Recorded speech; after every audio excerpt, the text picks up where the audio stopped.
Welcome, you're listening to Guiding Stars and the Jeffrey Wolfe Green School of Evolutionary Astrology. I'm here with Stacie Pazura, and this is Kristin Fontana. I'm here with a team of fantastic evolutionary astrologers to discuss the archetype of Libra, 7th house, and Venus, and how this archetype is expressed naturally.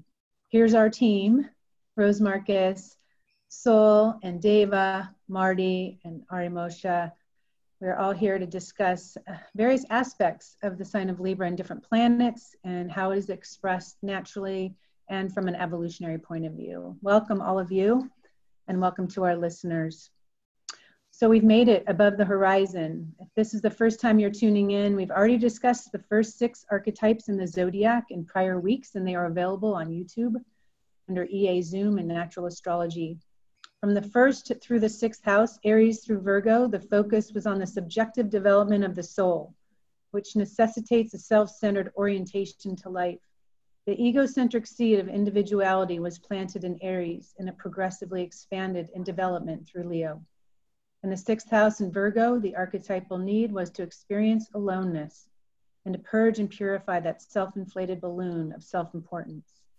This archetype produced an inverted pyramid effect upon the subjective development, promoting essential humility. In the 7th house, the soul is ready to relate to others on an equal basis. A new evolutionary cycle is now underway. These individuals have been learning how to develop an objective awareness of themselves and to understand their sense of individuality in a social context. They have been learning lessons in equality, relativity, and listening. Libra is cardinal. It's an air sign, and it is yang. Venus rules the sign of Libra, and an area that is not talked much about in astrology, in my opinion, as it relates to the psychology of listening. The inner side of Venus rules Taurus, and it connects to what the soul needs to survive. So self-interest can come into play here in terms of how someone listens when there's a strong Taurian emphasis. With Venus as a ruler for Taurus, this person may be listening to how someone might be able to give them what they need, which becomes a basis for conditional love. I will love you if. With the outer side of Venus ruling Libra, this connects with learning the art of listening. When the soul listens according to someone else's reality, they are accessing the natural trine to Aquarius. They are objectively listening to what another actually needs and are able to give them according to that reality.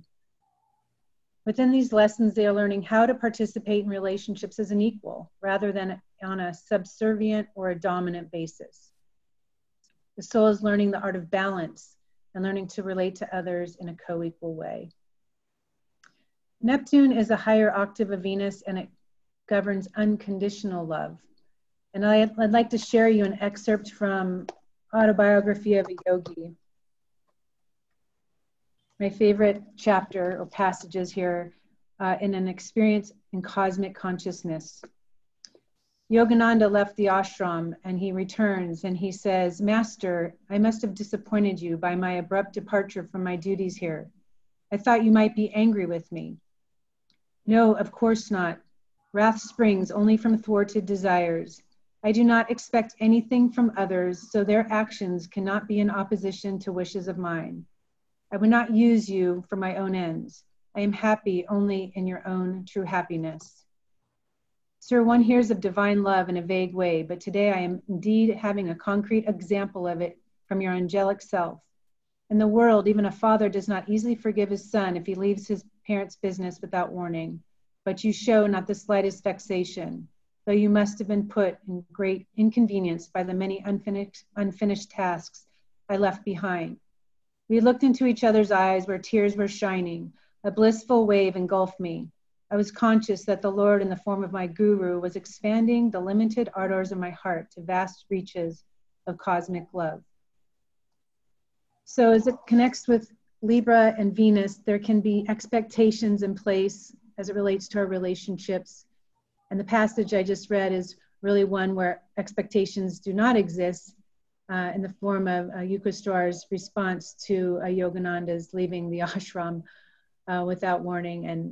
And I just love that passage because I think it's something we all need to aspire to in all of our relationships, which is this higher octave or higher expression where expectations do not exist. We are human, however, and we are all evolving, and we're in a state of becoming.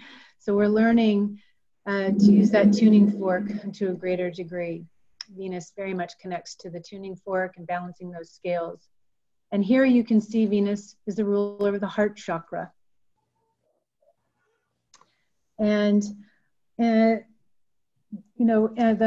heart is really needed at this time. And we are going through some very extreme environmental issues and changes, a global health crisis. And my town in particular, and the areas that surround me, we just recently, with Mars stationing retrograde on Wednesday in Aries, there's been massive fires that are really active all over California, Oregon, and Washington. And when we think of the archetype of Venus, we think of extremes. And so we're seeing these extremes in the environment as well. I was speaking a moment ago, actually you can go back to that slide if you would, Linda.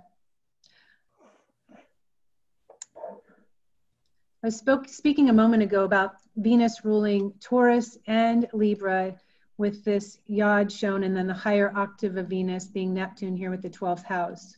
So Venus, as I mentioned, does rule Taurus as well. It connects to our survival. That's the inner side of Venus. The outer side of Venus, or relationship to others, is the ruler for Libra. And as you can see here, we've just come above the horizon through this series. And the higher octave of Venus is Neptune in the 12th house. And in several months, we will get to share more about that. But the passage that I shared was very much about what that looks like in relationships when we remove expectation and we are learning to listen to what the other needs.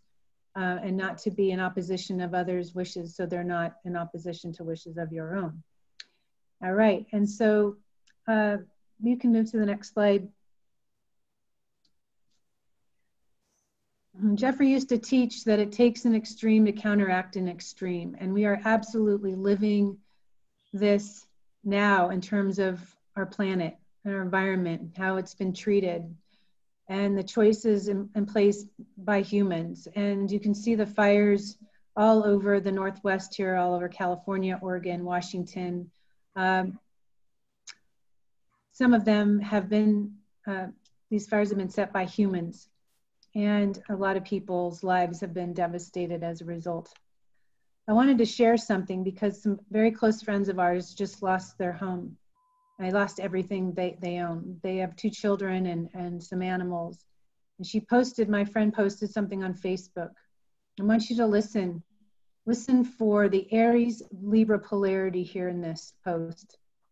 Hello, family and friends. It's been quite an awakening the last 60 hours. There's so much processing, of course, sadness, and so many laughs, all with tears.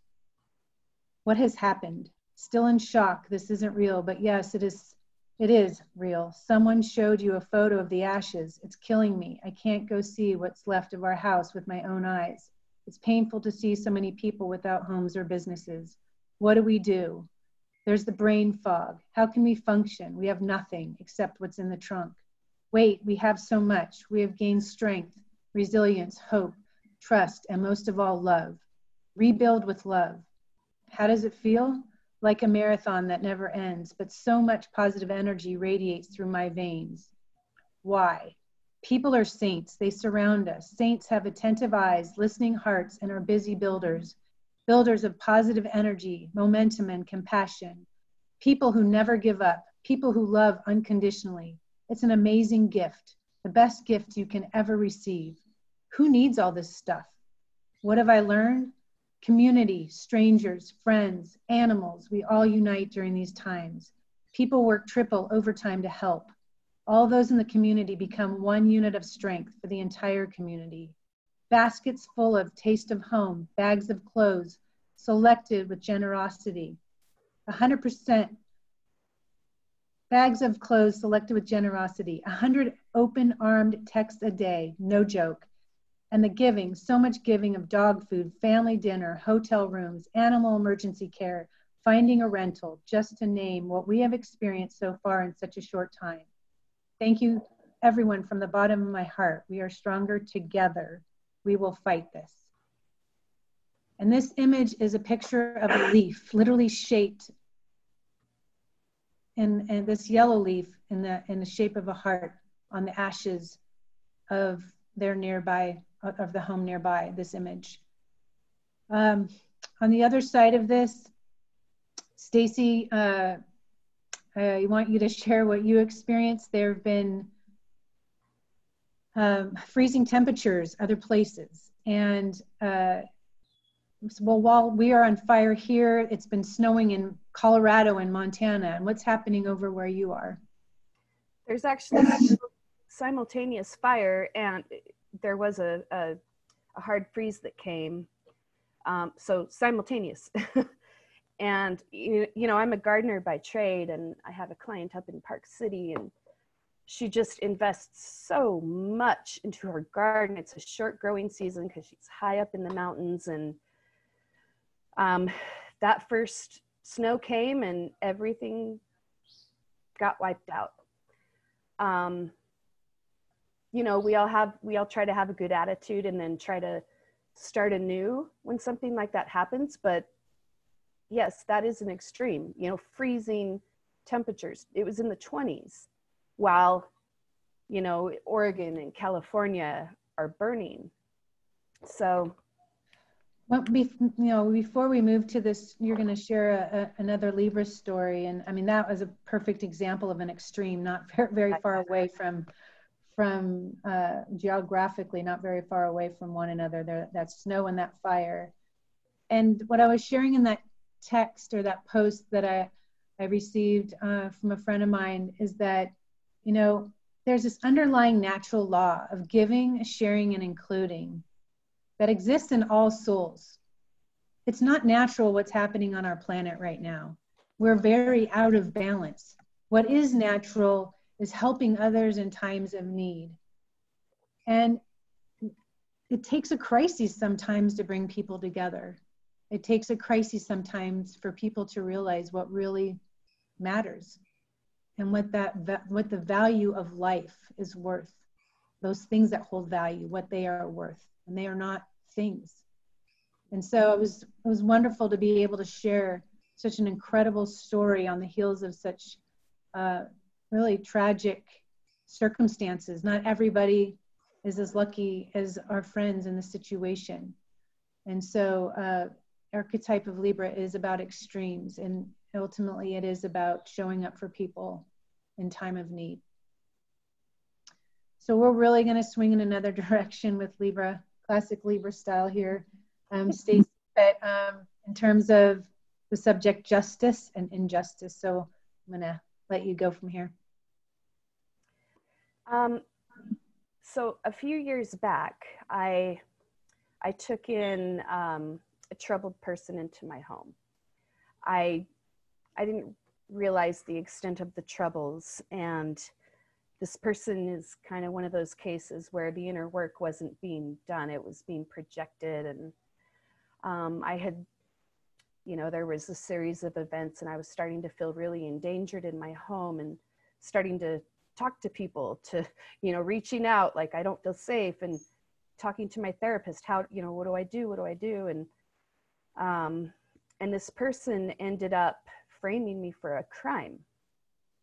When I say framing, I don't mean, you know, just saying she did it. It was a sophisticated, fabricated framing, and it was it entailed physical violence. The reality is that I was the one who was physically attacked.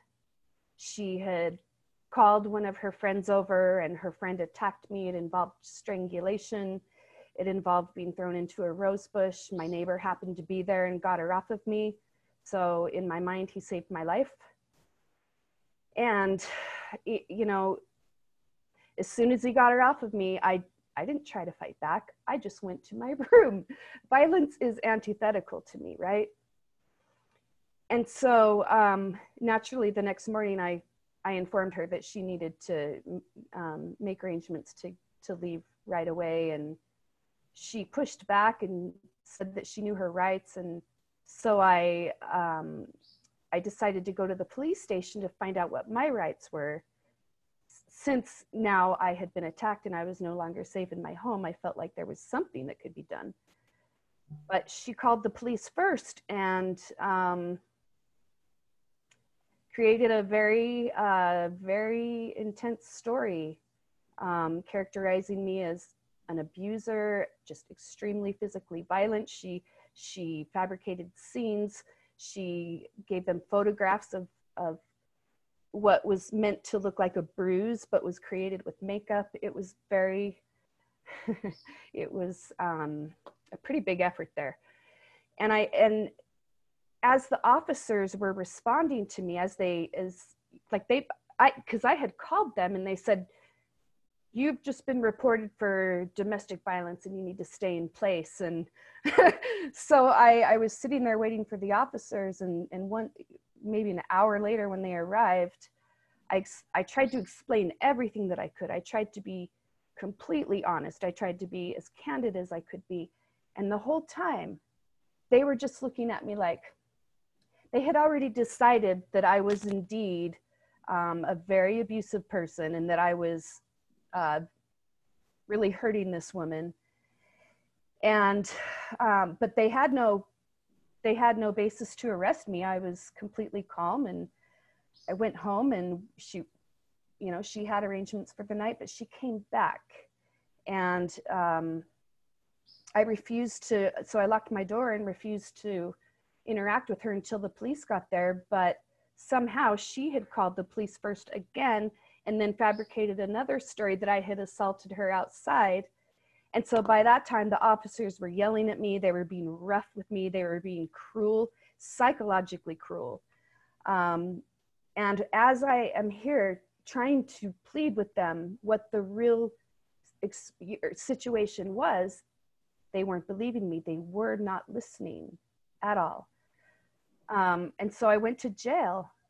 And then I was, being a seasonal gardener, my season had just ended.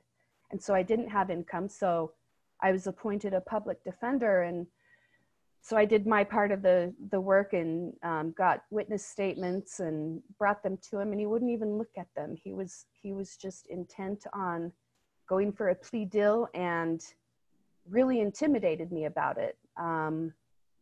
And I had developed a very real case of PTSD from that experience. And I was so broken that I just couldn't fight anymore. And so, I went along with it. And Ari, I actually want to acknowledge Ari, because during that time he had initiated a fundraiser for me to get a different lawyer. And a lot of people donated. But in the end, all the lawyers wanted a lot more. And so what I did with that is I took that money and I nursed myself over that period of complete trauma. I really focused on what had happened. I bugged the police day and night. I put so much pressure on them to listen to my story. I called the mayor. I called the district attorney. I ended up, after months and months of escalation, the chief granted me a meeting, and the one justice that I was granted, which really isn't at all adequate, was that the officers who had interacted with me are now banned to ever deal with me again, which is good, but my name was never cleared.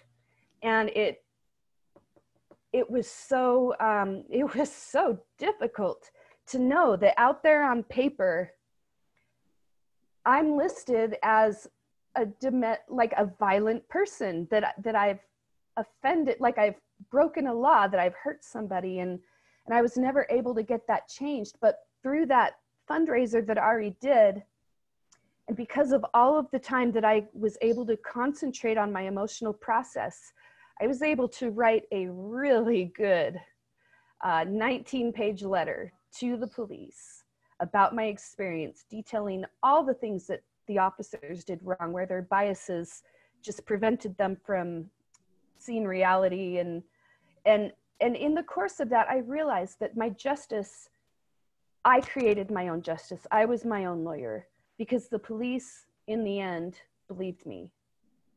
So in evolutionary astrology, you know, one of the, you know, we can attract experiences like this to ourselves, and it's our job to look at those events and say, okay, why did I need to create this? Why did I need to attract this?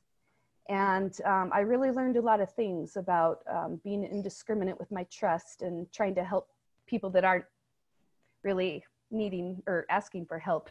A lot of stuff, but I just kind of wanted to share that experience about, you know, finding justice in a different way. Incredible. And I think you said it best at the end when you said, in evolutionary astrology, we have to ask, why have I called this in for myself? Because all souls are responsible for what they create. Yeah. And it did give you a spine like you never knew you had. Sure did. It did. You should have seen the way that I interacted with the chief and the internal affairs. We were operating on an equal level, and it was because I found my power and my authority, and it felt good. And so, like I said, the key about is really about listening, and ultimately they learned to listen to you, right? Because you demanded that. Aries style, I might add. I love that. My polarity point. Yeah. Before we move in and start listening to all of our wonderful speakers today, I wanted to share this poem by Brene Brown. Mark of a Wild Heart is living out of the paradox of love in our lives. It's the ability to be tough and tender, excited and scared, brave and afraid, all in the same moment. It's showing up in our vulnerability and our courage, being both fierce and kind. And this is the cardinal axis right here, all woven in this poem, as Libra is part of that cardinal square: Aries, Cancer, Libra, Capricorn. We begin with Rose today.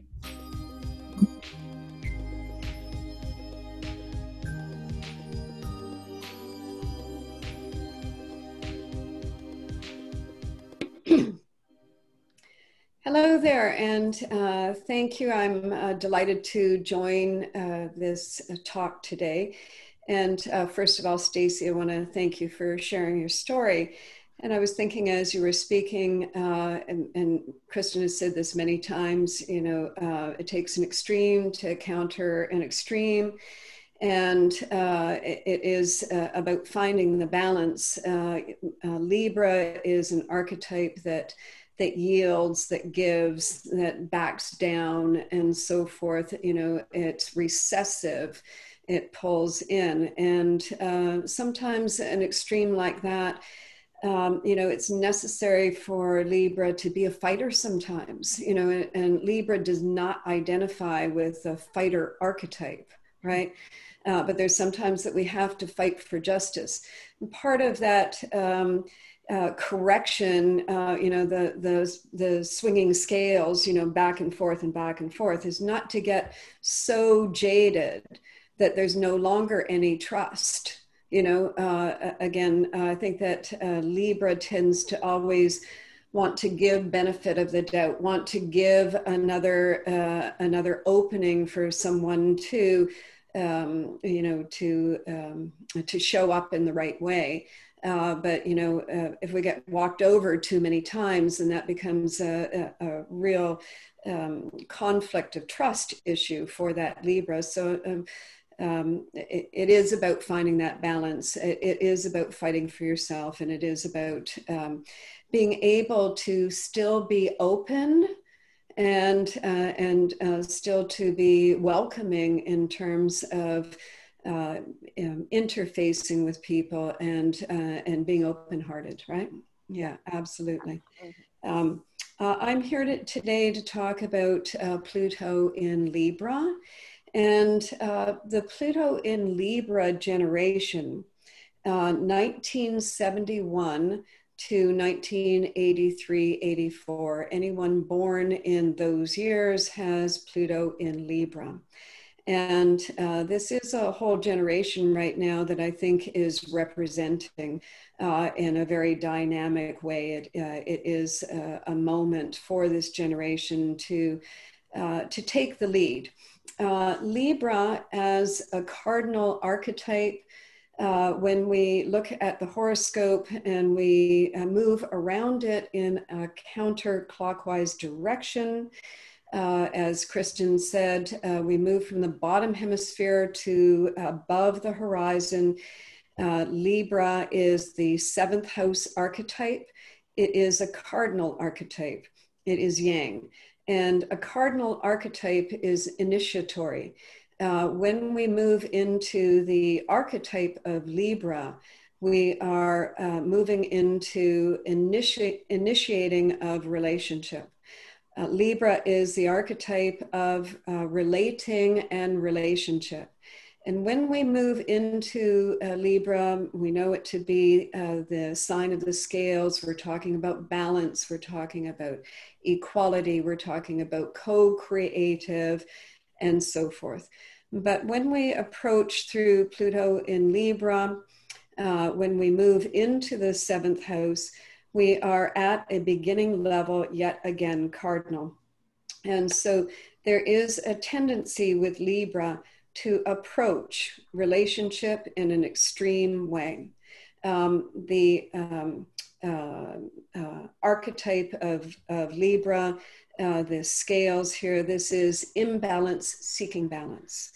And so the archetype itself is to initiate diversity. When we move into Libra, this is about exploring relationship diversity. I always say, when I'm with this person, I'm like this. When I'm with another person, I'm different. You know, sometimes I'm very talkative. Sometimes I'm very quiet. Sometimes I'm, a jokester, what have you. It is to explore that diversity in relationship. And it is through the exploring of diversity and yang, cardinal. This is experiential. It is through that experiential track that we get to start to design a prototype for relationship. So the Pluto in Libra generation in particular are here to redefine what it means to be in relationship. And this is essential evolution, and something is very, very badly needed on the planet right now. When the Pluto in Libra generation was born, the divorce ratio was at its highest. And this had come out of the decades prior to. It was the 1950s, you know, coming out of World War II and the Pluto in Leo generation, that archetype of, a God-given right to live on this planet as I so choose. And this created that whole explosion of the 1960s. 1950s, we're still getting back to the, as Jeffrey Wolfe Green always used to say, Betty Crocker and Marlboro Man. In the 1950s was the invention of the pill. And this led to women's lib, the 1960s, that revolutionary decade, women's lib and the gay rights movement and so on. By the time 1970s came about, this is when the breakdown of those social roles of what it meant to be in relationship, what it meant to be a husband, a wife, a partner, and so forth in relationship. This was now at its absolute breakdown.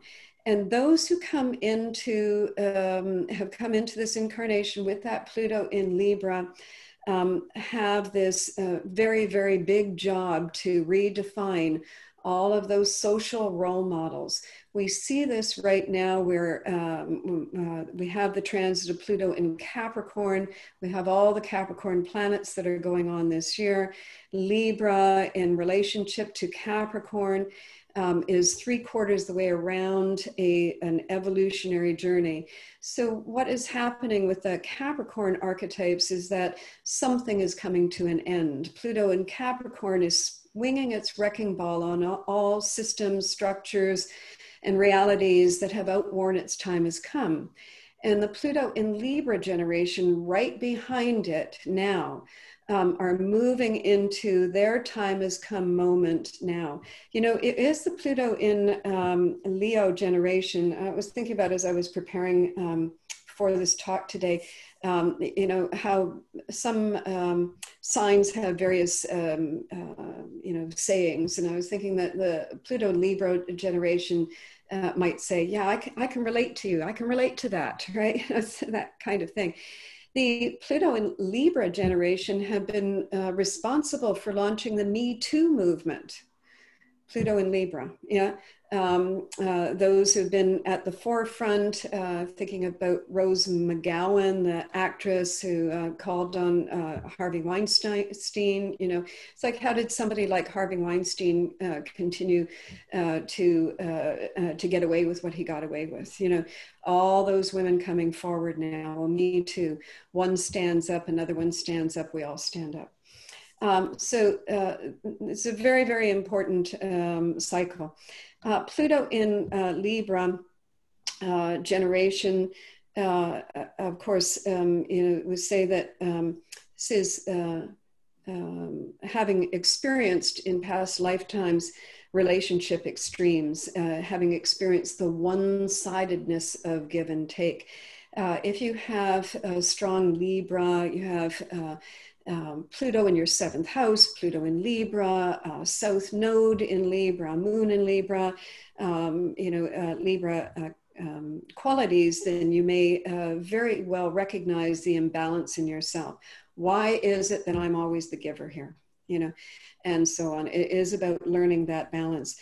Those who come in with a Pluto in Libra generation, you know, have also experienced very difficult relationship partings in past lifetimes. And so coming into this lifetime, it is to carry on with those kind of soul contracts here.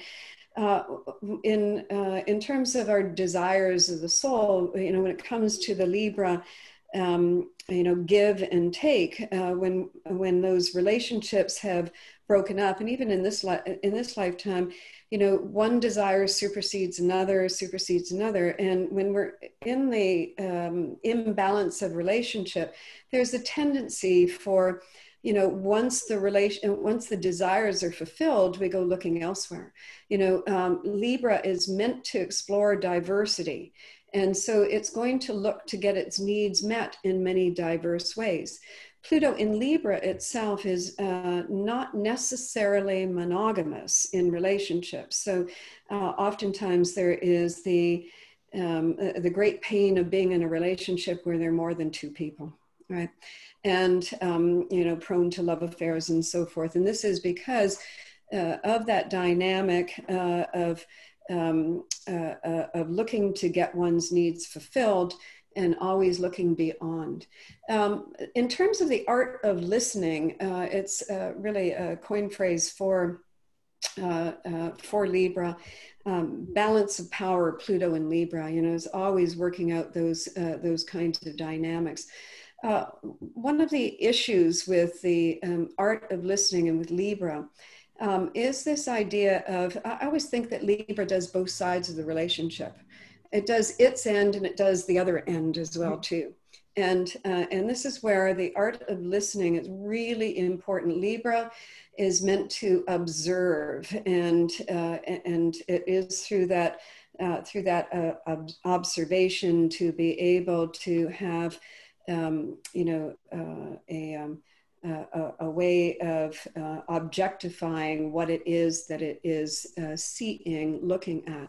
With the Libra projection, in terms of doing both sides of the relationship, Libra tends to be not a good listener. And so that is, as I always say, honey, what do you want for dinner? And your partner says, oh my God, I would just love to have a steak for dinner tonight. And you're thinking, well, God, I've got this great chicken recipe, and I'm gonna make this whole thing, and I'm gonna set the candles on the table, and I'm gonna set the ambiance, and I'm gonna do all of that, and they're just gonna love it. I'm just gonna pamper them royally. And then the partner comes in and sits down and goes, oh, drat. you know, that Libra person who isn't listening doesn't quite understand, because they think, well, I put my heart and soul into this. I gave you all of me, and you are not in appreciation, right? So in that art of listening, Libra has to learn, Pluto in Libra has to learn how to meet halfway. I always say this, Libra is about contracts, and I always think that Libra and Pluto in Libra, strong Libra, Libra imbalance, enters into relationship in contract. And this is a projection. Pluto and Libra will come into the relationship saying, I'm bringing all of me to the table here. I will love you. I will gift you with me. And I'll be truthful, I'll be faithful, I'll be whatever. I will do everything for you. And the expectation here is that the contract will be met. Because I show up in this way, you too will show up in this way. And it is such devastation when Pluto in Libra wakes up one day and realizes that the other half of the contract has not been fulfilled. And the other person says, well, I never signed anything on the dotted line, for God's sake. You gave, so I took. Right? And this is such a hard lesson for Libra to learn, such a hard lesson for Libra to learn. Enmeshment, codependency, enabling, rescuer, enabler, and conditional giving and loving as well, too. These are all difficulties with the Pluto in Libra, with Libra archetype. It is very important for this archetype to learn when to give, what to give, how to give, to learn appropriate giving, right? And that comes from establishing a relationship where you value yourself, right? Pluto and Libra on that dependency scale is very dependent on on social acceptance, on the acceptance of others, on advice, on opinions, on feedback. Do you like me? Do you really like me? And it's constant, and it needs that reassurance, because that is what constitutes security, right? And Libra needs to learn how to supply that positive feedback to itself.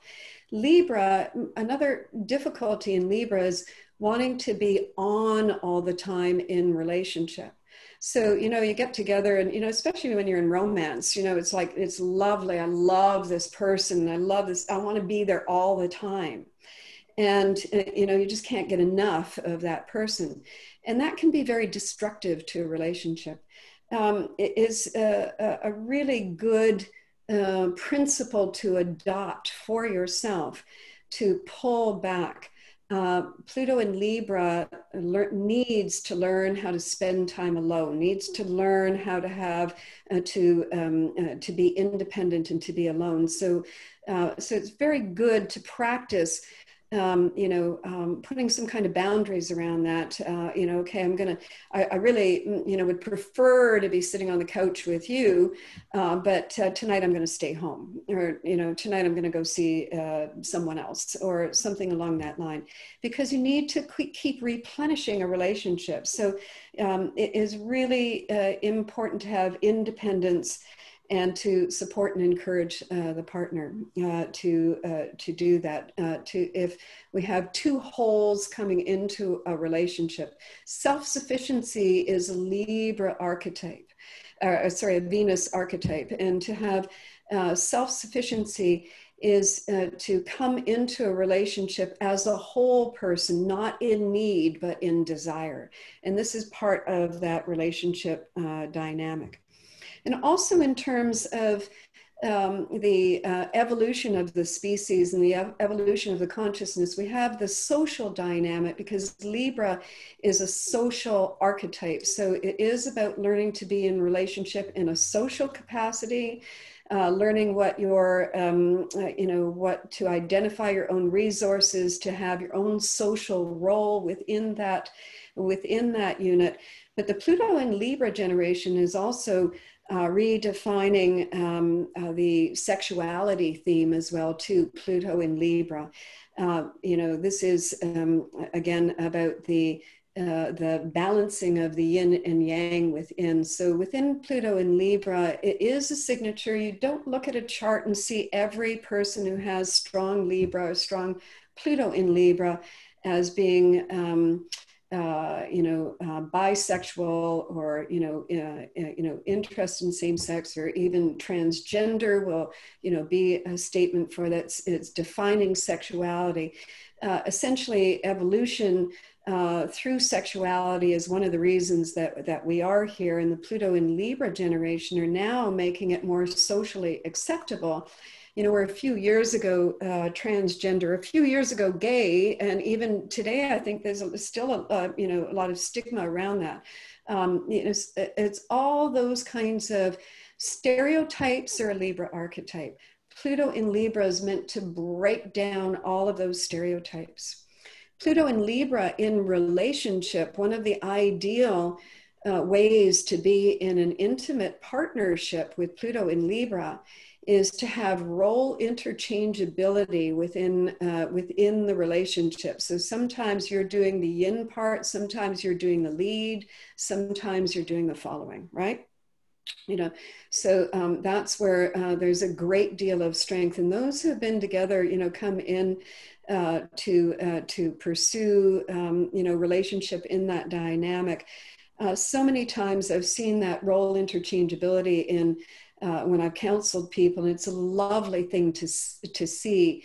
And within that privacy of the relationship, I think those who understand that kind of dynamic, it's such a relief. It's such a relief to be able to explore the diversity of you through the dynamic of relationship. I always say that Libra is about exploring the theory of relativity. It's me to me, me to you, and me to us. It's all of the dynamics of relationship, correct? So it's all of that. It is a very adaptable sign. What we have with Pluto in Libra can be overly adaptable, overly accommodating. When Pluto in Libra, or a strong Libra character is not honest, it is because the dishonesty with Libra is so not to rock the boat, so not to hurt, not to offend. How are you today? Fine. Are you okay here? Yes. Do you have what you need? Yes. I'm fine, when you're really not. And what that does is it leads to a real buildup of resentment, because you're not understanding what I need over here. But you know what? You didn't ask for it in the first place, right? So courage to be in relationship. This is, just super important. In terms of the enmeshment and codependency that Pluto in Libra, if two people are so merged together, so glued together, and and that is a suffocating relationship, the universe will oblige by something external that can blow up that relationship in order to pull it apart. We are here to grow. One way or another, we're going to grow. Either we do that through cooperating with our evolution, or we do it through the cataclysmic way, and so that, that kind of pulling apart can even end up in the death of a partner, right? So there are many different dynamics in terms of that. Pluto's a compulsive archetype. It's compulsive about being in relationship and about seeking of those extremes.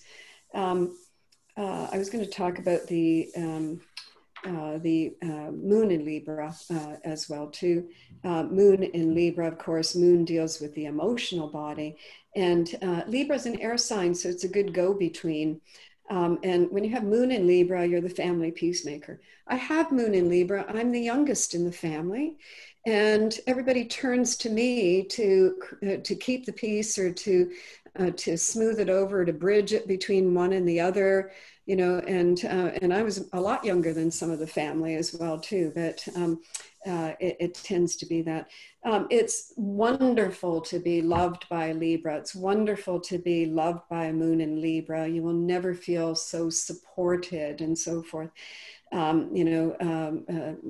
Libra thinks of itself as an ideal partner. And again, we project with Libra, as Kristin was mentioning, projected expectations. We project our ideals onto the partner, and sometimes that partner just can't live up to that, right? Moon in Libra makes great counselors, and a good go-between, mediator, and so forth. They're pacifists, they're accommodators, you know, they're pleasers, you know. It is everything, you know, everything in moderation, everything in balance.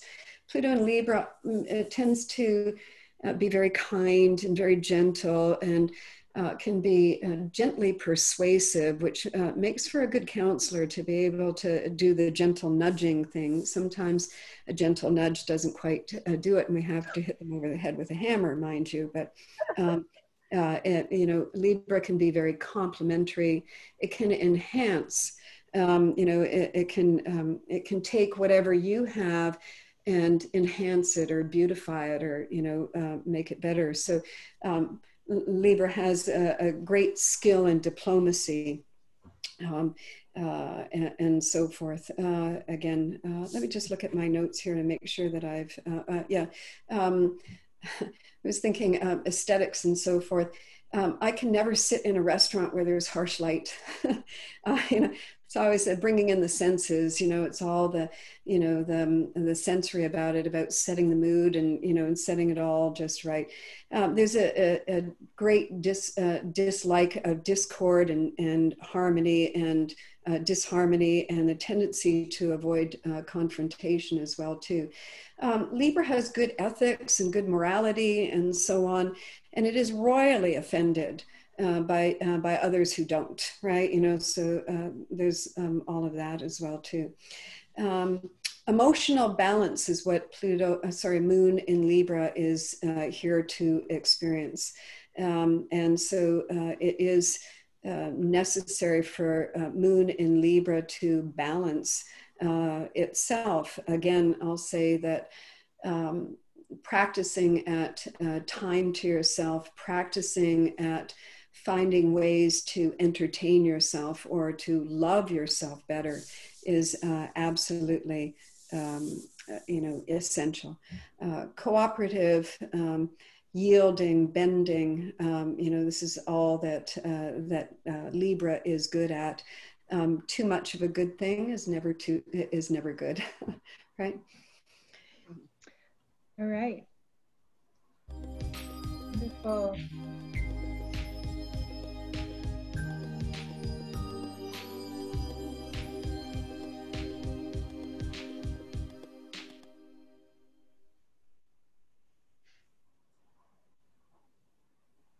Thank you, Rose.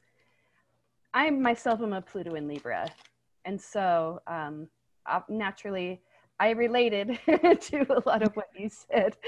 My parents also got divorced when I was young, and that has been a thing that I have sort of had to incorporate throughout my whole entire life, through all stages.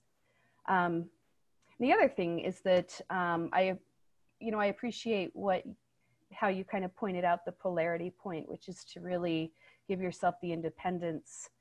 I'm one of those kind of rare Pluto and Libras where I've had very few relationships. I've chosen to spend most of this life focusing on myself and learning myself and working out my own dynamics so that, you know, maybe one day I will find my other part and have a nice, empowered, mutually equal, interchangeable relationship. But for now, I'm happy to be on my own. I think, you know, that's a really important point. I think that those who have a lot of Libra can sometimes be very surprised at finding themselves alone for a great length of their life. And I always say that it is, you know, your soul will set you up to switch sides whenever you are ready. So, you know, when it's time for relationship, you're going to be in relationship. And when it's time for alone, the universe will conspire to do that, or your soul will conspire to gift you time alone, because there is nothing more important than having a relationship with yourself, a primary relationship, self first and foremost. Everyone else comes second, because that's the basis of whole and healthy, right? Mm-hmm. Yeah. Yeah. There's something you shared too, Rose, that I wanted to offer as one of my favorite quotes from Jeffrey Green as it relates to Libra and giving. And it's this, what the Libras are learning, especially if you're in a relationship where you're giving, or maybe you're in a relationship that you want to leave, but you're feeling responsible to stay. And it's by appearing not to give at times, you are practicing the art of supreme giving by helping another help themselves. And if someone who's got a lot of Libra and feels like they need to be the giver all the time, if they can really wrap their head around this through the polarity of Aries, that creating space, or not just being the one to automatically give, or even leaving a relationship that's become too codependent, that is a form of supreme giving, because otherwise the dynamic perpetuates itself, and they can choose whether to grow or not. But ultimately that soul may only be able to grow by leaving. So I love that quote. It is so powerful, because all those Libras need to know is that they are giving in one way or another, even if it doesn't appear to be the way somebody wants that. Absolutely. I always tell people to sit on their hands. Absolutely. Supreme act of giving. It's amazing. It's a very difficult lesson for Libra to learn. But the first time you do that, and it's successful because you see the result of that, it is so encouraging. Mm-hmm. And everything drops into place after that. That's right. Yeah. Awesome. All right, Stacie. Thank you, Rose. Let's bring on our next guest. Okay, next we have Soul Jonassen. Welcome, Soul. Oh, we need to get your unmuted. Yeah, unmute. Oh, sorry for the difficult name. No, it was my brain. No worries. Yeah, well, it's like now, this is very interesting. I was thinking about this. So now I've been listening, because I was listening intently to Rose. Being a Pluto in Libra generation myself as well, I'm like, okay, well, now it made sense of my evening yesterday, because Mercury was crossing my Pluto, and some really key insights happened about my relationship and the way that I tend to be in relationships. So it was really like this an epiphany moment. Not that it's not something that you haven't heard before, right? But it's always nice to hear it through the voice of another astrologer. You know, the way that how the essence and the knowledge comes through at that particular moment. So that was really valuable, and my mind has been receptive. So I thought, okay, so now I'm going over to Mars mode. I'm going to start giving again. So we went from this Libra moment to the Aries moment. And my subject is Mars. I'm covering Mars in Libra, which is very interesting, as we are now looking at Mars retrograde in Aries. And it's definitely time to Libra up a little bit. because your story, Stacie, actually, about what you said there about not being heard. It was, you know, that's exactly it. That would be the opposite of somebody with Mars in Libra, actually. They could be extremely good listeners, like lawyer listeners.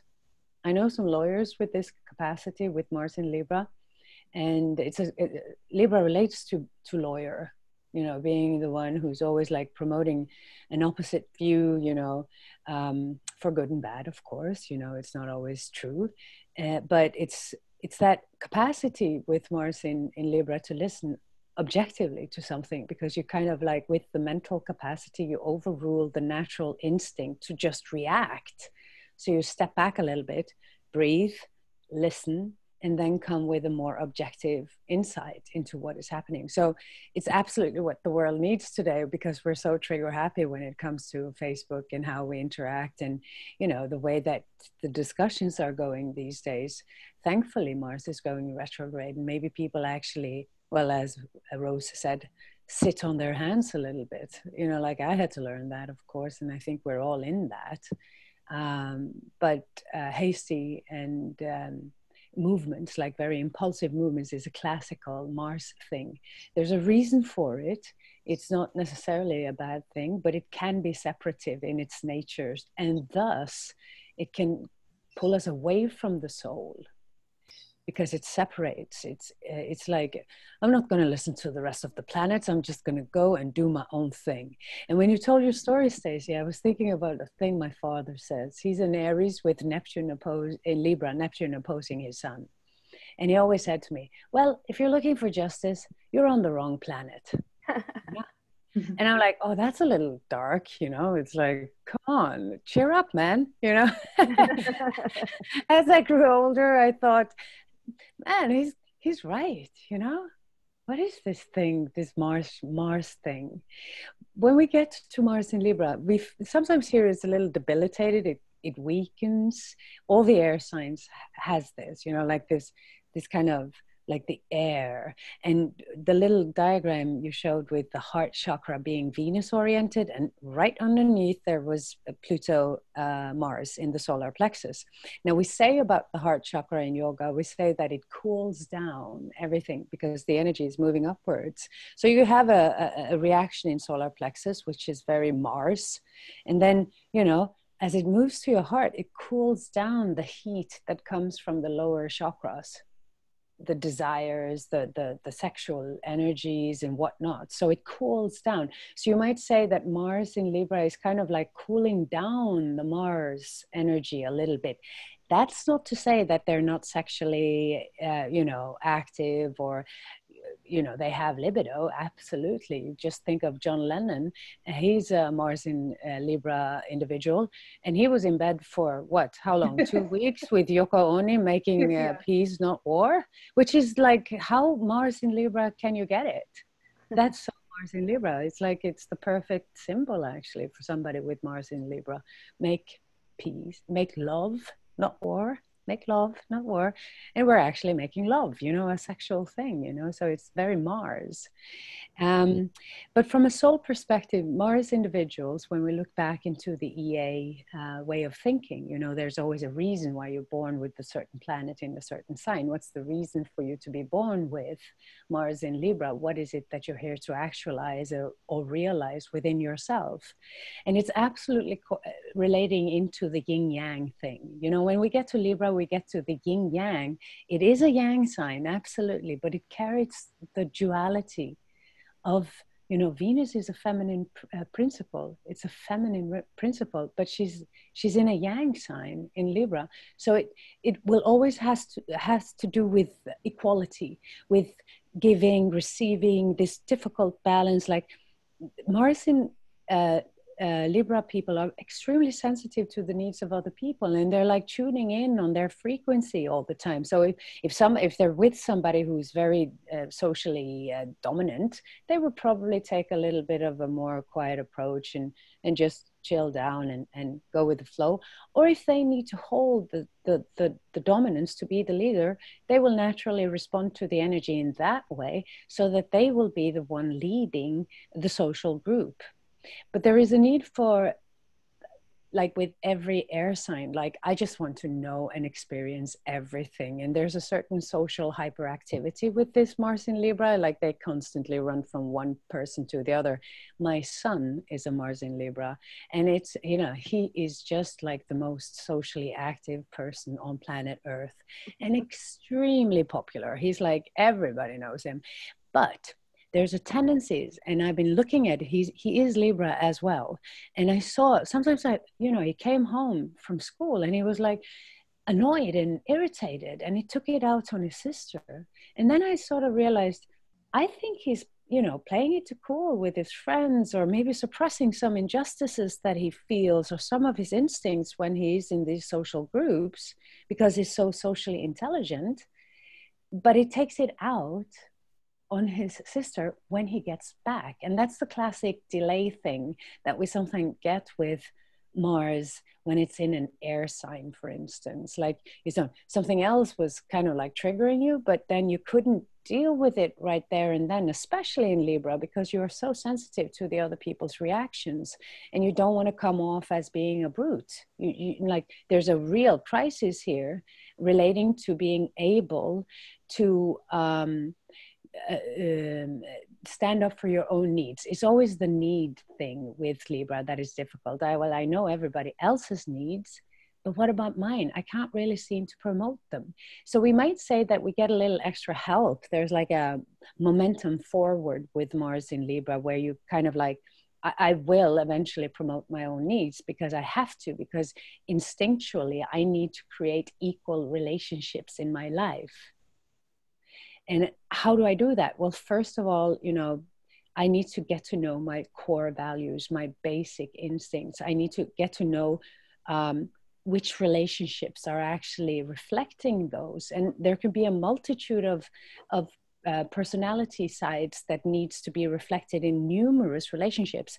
So here we have somebody who could be a serial monogamist, but very short relationships, like, oh, I'm interested in that one and then interested in that one. And always, friendship, friends with benefits, you get that aspect. Also comes in with Mars in Aquarius, for instance, but it's like this kind of like, there's a sexual undertone. It can also be because it's tuning into the inner male and female energies, like the animus and anima. Both of them are present together. It, of course, it can move into bisexuality, or it's more like a friendship thing. If you want to turn on somebody with Mars in Libra, you have to move their minds, you have to get into their mental capacity, you have to be able to connect with them intellectually. And it is a very speedy mind. It could be a little ADD, like don't have time to process, next information please.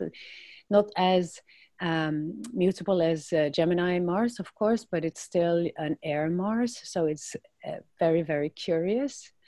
And it can also be rash, impulsive, not thinking before acting, and therefore forming a lot of relationships that they after have to break, because whoops, I did it again, didn't have to, whoops, and then you also have the Mars in problem in Libra, is that projections. There's like these huge projections. Why are you angry with me? I'm not angry with you. You're angry with me. And a good example for that actually is Whitney Houston's chart, because she has Mars in Libra in the 7th house.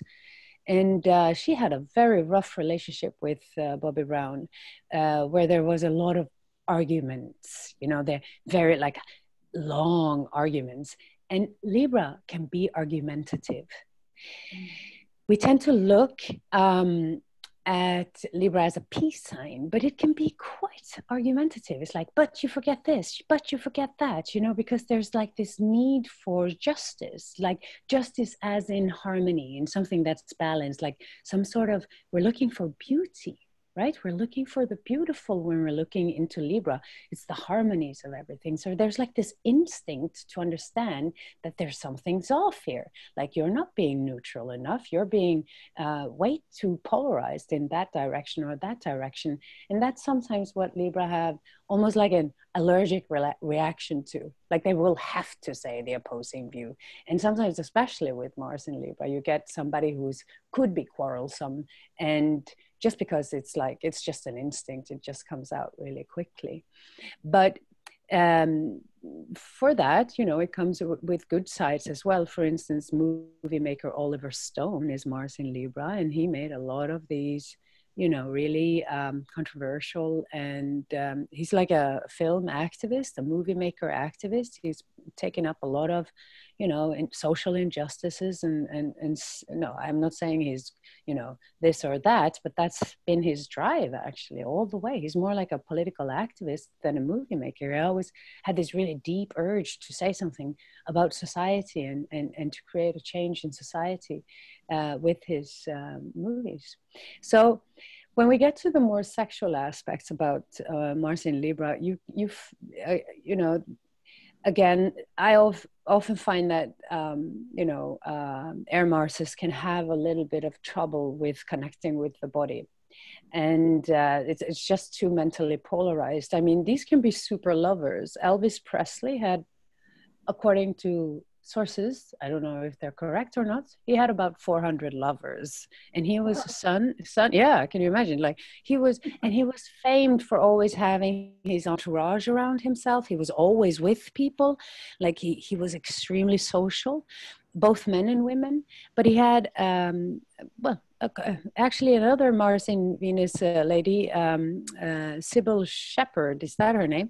She was his lover back in the 70s, according to her then. So like, and she also famed for having lots of sexual encounters with flare-ups of sexuality coming in like, oh my goodness, and let's find the bedroom yesterday. It's like really like now, you know, like it can be very, very immediate. And that's sometimes with the air Marses, because once the mind is there and like the body is activated, it's like that can be such a short moment. And it's like Mars in Libra people, they sort of know this, like, I can get another thought and gone is my libido, you know, I'm not feeling it anymore, you know, so they have to hurry up and get it done. So, and then of course there's this need for variety. So there's like a huge sexual karma with Mars in Libra, because they tend to not always consciously create relationships with others. So they tend to go into a relationship without thinking too much, and then figuring out through sometimes the art of elimination, or this person doesn't have this side and it doesn't have this side. And I realized that after like 3 or 4 or 5 or 6 dates. And so, you know, like I'm just gonna, you know, slide out the door, back door or something like that. So they really need to work on their capacity to, I loved what Rose said there, you're like, find that courage, find that Aries polarity point, because it's so important, especially for Mars, because Mars is so, it's the courage in us. It's, you know, it's like, imagine Mars in Libra people having trouble with boundaries. You think, you know, saying no is not such an easy thing. Yes, no, yes, no, yes, no. You know, it's indecisive, and sure, I want to, but then again, you know, so it can be indecisive. I've been looking, you know, watching and observing my son, how he makes decisions, and he's quite quick, but then again, you know, he can change his mind really quickly as well, and that can be a little bit disappointing for his friends, I think, you know, like, so there's like a karma thing here, and especially sexually as well, because the libido, it's so quick to flame up and then can easily, you know, just burn out. They need a variety when it comes to sexual experiences, not just because they get bored, because that's something they can be bored, but also because it's a learning process. And through that learning process, they learn how to differentiate their own center, their own needs apart from the needs of the others, because they can really be gifted when it comes to understanding the sexual needs of another partner. Like, you know, like the Casanova type, you know, I'm in for the full-on flirt stuff with candlelights and whatnot. And just like, I read this book, Kama Sutra, let's try out this and that, and you know, like, it's a thing, you know, just wanting to please the other. And that can be so healthy for people who have had like very negative experiences with sexuality. So it's kind of like a very inspiring lover for people, and they can be extremely popular like that, like Elvis was as well. The challenge is always when it gets too much, when it's all about the other, you know, and you get that injustice, like, what about me? Huh? It's the give thing. Like I always say, love is give and give. And then when you let go and not expect anything, which is, you know, definitely upper realms of how we live on this planet, if you want to go into surrender mode, what you give comes back tenfold. But that's a journey. It's a process. It doesn't mean we're there. So while we are getting there, we have to also get to know our personal needs.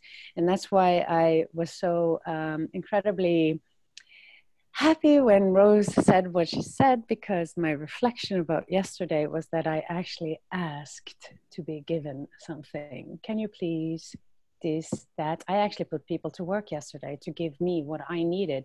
And that's a very not me thing to do, because I'm a normal, I give, you know. So I'm practicing this receiving thing. And for people with Mars in Libra as well, they have to connect with their own instinct, which is the polarity point in Aries, so that they know what they need and they want, because that's the only place to show up in relationship, especially sexual ones. It has to go, you know, it has to be a happy place for you too, you know. Also for the Mars in Libra person.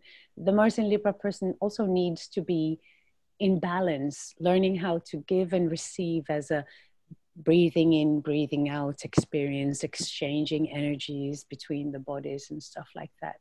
So it can be quite a tantric, like a placement for Tantra, I would think, you know, because it deals so much with that presence and that listening capacity that is Mars in Libra. It's like when you are in a more tantric oriented relationship, you really want to understand, you really want to get close, you want to leave behind self-destructive behavior and become a master of receiving and giving.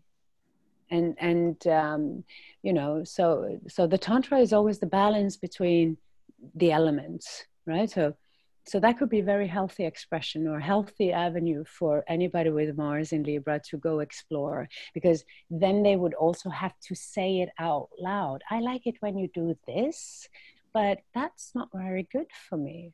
Can you imagine somebody with little problems saying no or yes, you know, going into a sexual relationship and just ending up, you know, that's not good. You know, it might not be a big thing. I mean, we're nice, we're Libra, you know, we're so nice. I understand this other person. I don't want to create a bad atmosphere, you know, and then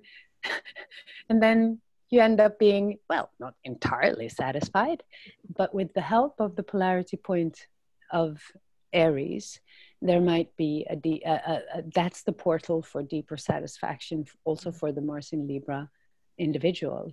And then the journey of learning about oneself through others comes to a much more refined level. So you can have some real mature and refined lovers in this particular Mars sign. And it has to be fun. You know, it's a social thing. So if you don't talk, then I'm bored. Thank you, everybody. All right, we got the bell.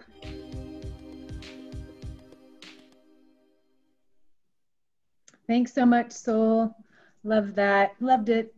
And I think, too, some good Libran advice is what we know to be true is that the deeper forms of intimacy occur through the emotional body, and that you lead with emotion when you're accessing that water trinity. So through the square from Libra to Cancer, right, they're learning to really drop into those emotions in that experience so they don't leave it quickly when they think of something that distracts them.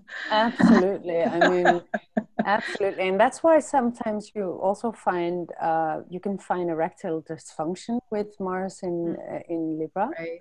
Yeah. Because it's so mental. It's not connecting with the water of passion, like the fire water of passion. It's fire and water element. Mm-hmm. So Aries and Cancer, right? So it Right. has to be able to connect a little bit. I often find it very interesting to look at you know, the cardinals as it relates to all four aspects of it, you know. Definitely. So there comes the Capricorn with the little like, oh, be conscious of what you're doing, and there could be karma here in exchanging these sexual fluids. Be responsible now. Yeah. I know you like 400 lovers. I mean, if you had 400 lovers, that's a lot, you know.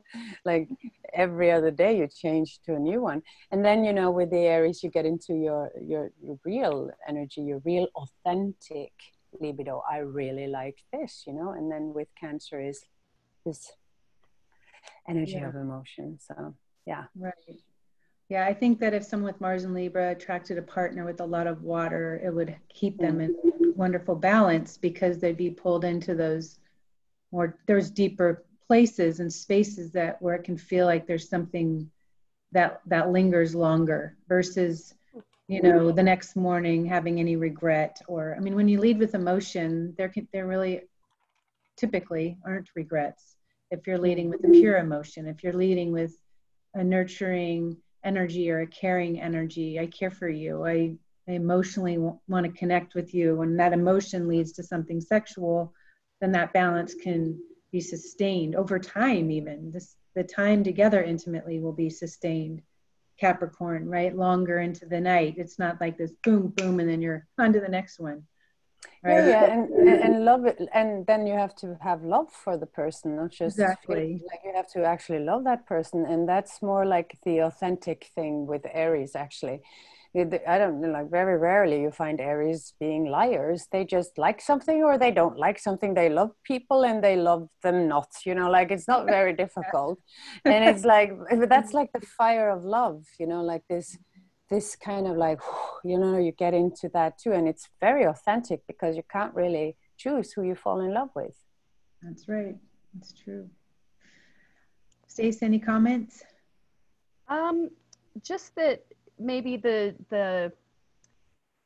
pattern that you were talking about, Sol, about Mars and Libra having a lot of partners, this does also reflect the need in Libra to understand the diversity of human nature. And so making those types of contacts, those intense contacts, there's a comparison and a contrasting between each individual. And so some kind of learning is done on that level. Oh, and that's absolutely. Very natural. Yeah. My son always says, you know, he's just 16 and he says, I'm not going to get married, mother, you know. Like somebody, Libra can have a huge fear of commitment.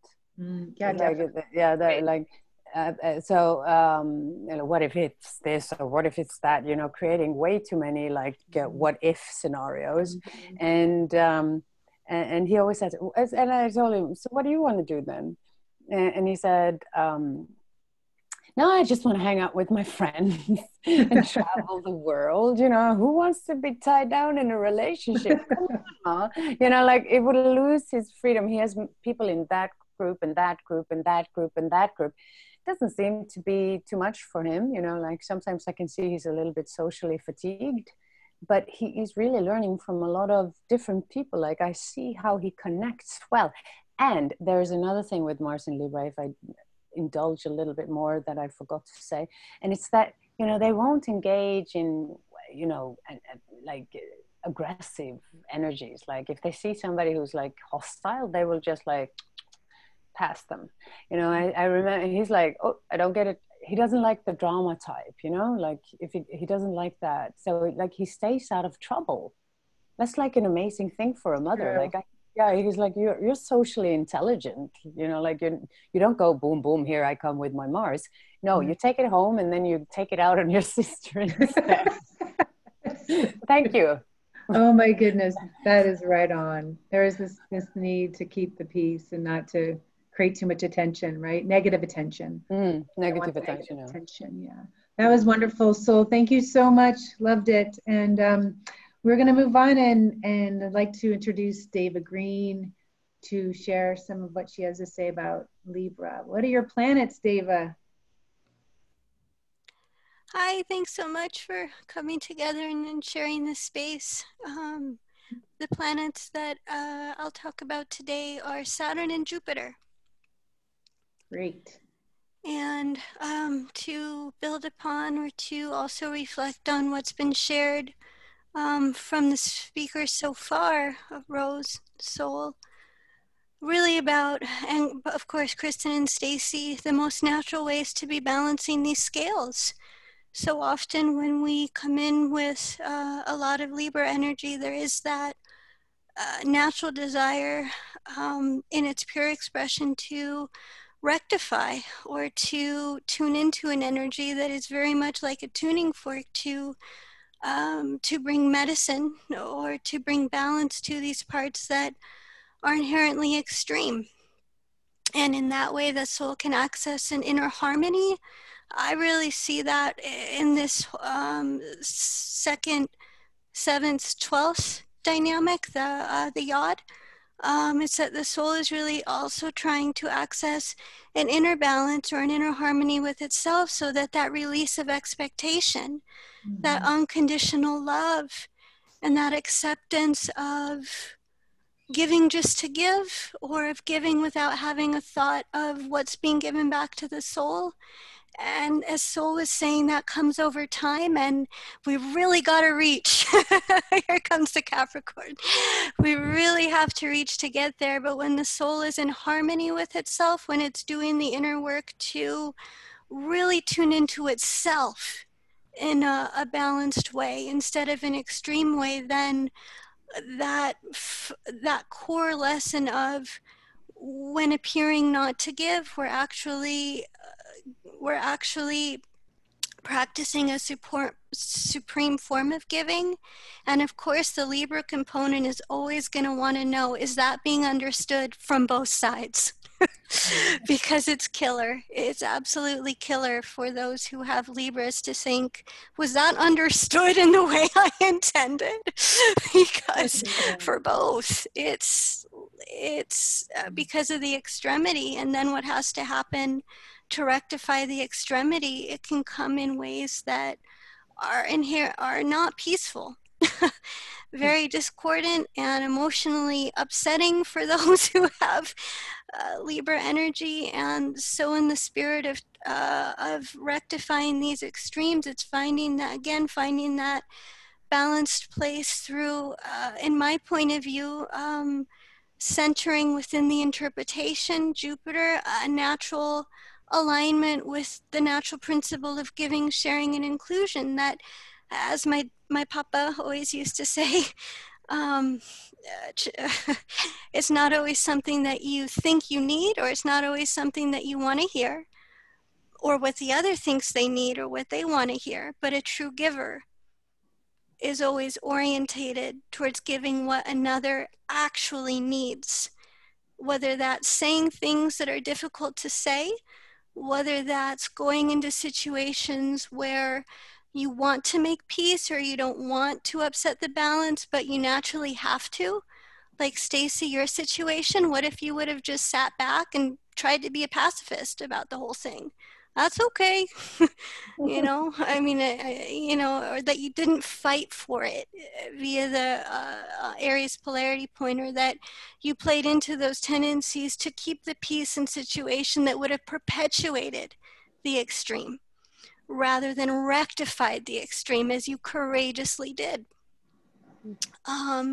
So looking at this Jupiter-Saturn in terms of being in Libra, it's not about in terms of a natural expression that these are inherently symbols that through one's natural voice, through one's natural orientation, one's most natural way of natural truth. Gandhi had Pluto in the 7th house, new phase Jupiter.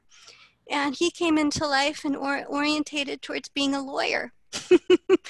In terms of the natural expression of Libra, that it was very much an orientation towards justice for everybody and how to go about creating that in a way that, looking at Jupiter here, it could have been, well, let's fight the law with the law. You know, and in his chart, he also had the Mars and Venus and Scorpio in the first opposing that Pluto-Jupiter. So the tension around what do I do? Do I come at it full force? do I fight it with the same level of aggression? No. As Stacie, as you were sharing, you find another way to approach it. you do that from within yourself in a way to where you're inwardly balanced and nothing gets perpetuated. And from my point of view, that's also another core lesson of Libra as to how to stop extremes versus perpetuating extremes, right? And being able to convey, or being able to, whether it's through teachings with Jupiter, we also have how we're naturally tuned into our intuition.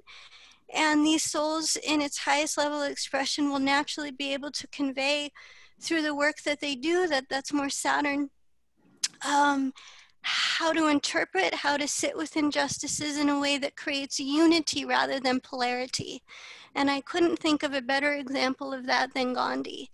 A story, he has South Node in Aquarius in the 4th house, and from what I remember of what I read of his autobiography is he spoke to a heartbroken father who had been in a war and thought that he was protecting his tribe, and he ended up killing a child.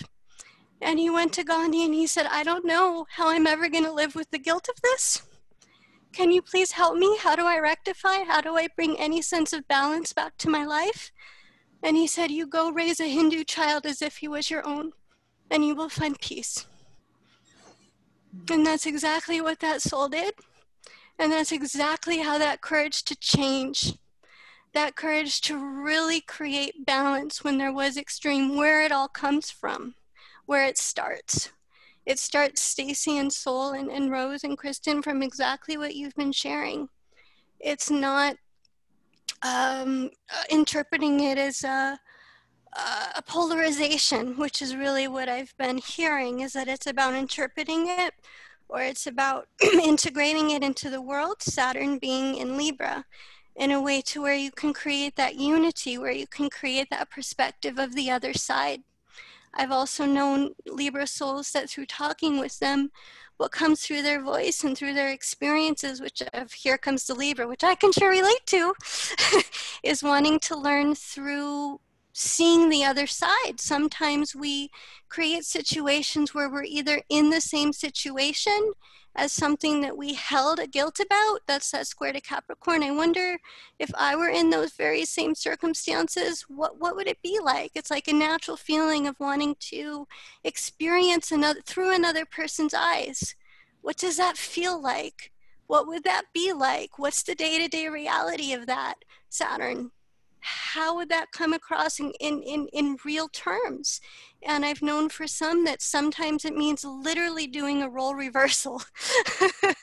You're put into situations to rectify an extreme. And again, interpretation, Jupiter, the natural teachings, is all to create balance. It's all to create a perspective and an understanding of all realities being equal. And I think that's also what we're learning as a generation, Pluto being in Libra, that no one role is more important or less important than another. We're all interdependent.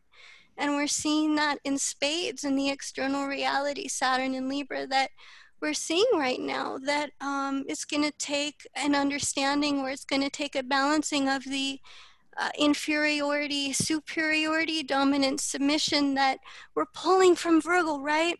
We're trying to integrate as an equal. We're trying to create that balanced reality where co-equality becomes the bottom line. Doesn't matter if you're this or that, doesn't matter if you live here or there, it's all equal. We no matter what color your skin, I mean, justice for Black lives. And it's being activated right now in ways that are needed, even though it's extreme. It's that natural principle of one extreme to counteract another extreme, potentially creating unity. And that's really what I was feeling, or what I would like my talk today to really convey, is that in terms of Jupiter, Saturn, that we are creating a structural reality where everybody's voice needs to be listened to co-equally. And we're learning this from seeing the extremes of biases, seeing the extremes of racism, seeing the extremes of the delusion of human superiority, and seeing the absolute extremity that that delusion in and of itself is creating. That whether it's, we're learning this in a way to where we can then become the bridges, we can become the go-betweens. And Rose, as you were sharing, to activate that courage to speak up for what's right, to fight for it, to fight for yourself too. And another great example that I'd like to share is Yogananda. Yogananda had Saturn in Libra in the 7th house. And he, the way that he went about teaching children, seeing the Venus and Sag in the 4th conjunct Mercury, was to include a balanced life, not just of the academics, but right living, meditation, yoga, connection to nature. It was bringing in all of these elements so that he had Saturn in the 2nd house, so that we can relate to ourselves that way. And we can cleanse from these extremes and create a structural reality where everything is being held in a co-equal light. And a closing thought in terms of his story of his mother was how he shared her reactions to injustice, that she gave everything that she could to those who were impoverished, to those who were in need. And she got rebuked by her husband and said, all I ask is that you lower your charity to a reasonable amount. And she, Libra, absolutely absolutely this offended her. And she said, well, you remember when you were younger and you were denied the 1 rupee that you needed rupee for your education? How bitterly your heart remembers this rejection. Would you like somebody else to feel the same way? And that was the last that they ever spoke about keeping her charity to a reasonable extent. So in terms of seeing everything equal and seeing how justice is, as with Gandhi, it's not created from the conflict, it's created from unifying and being able to hold a structural reality where everything is being seen equal, everything is being seen as equal and interrelatable to itself. Excellent.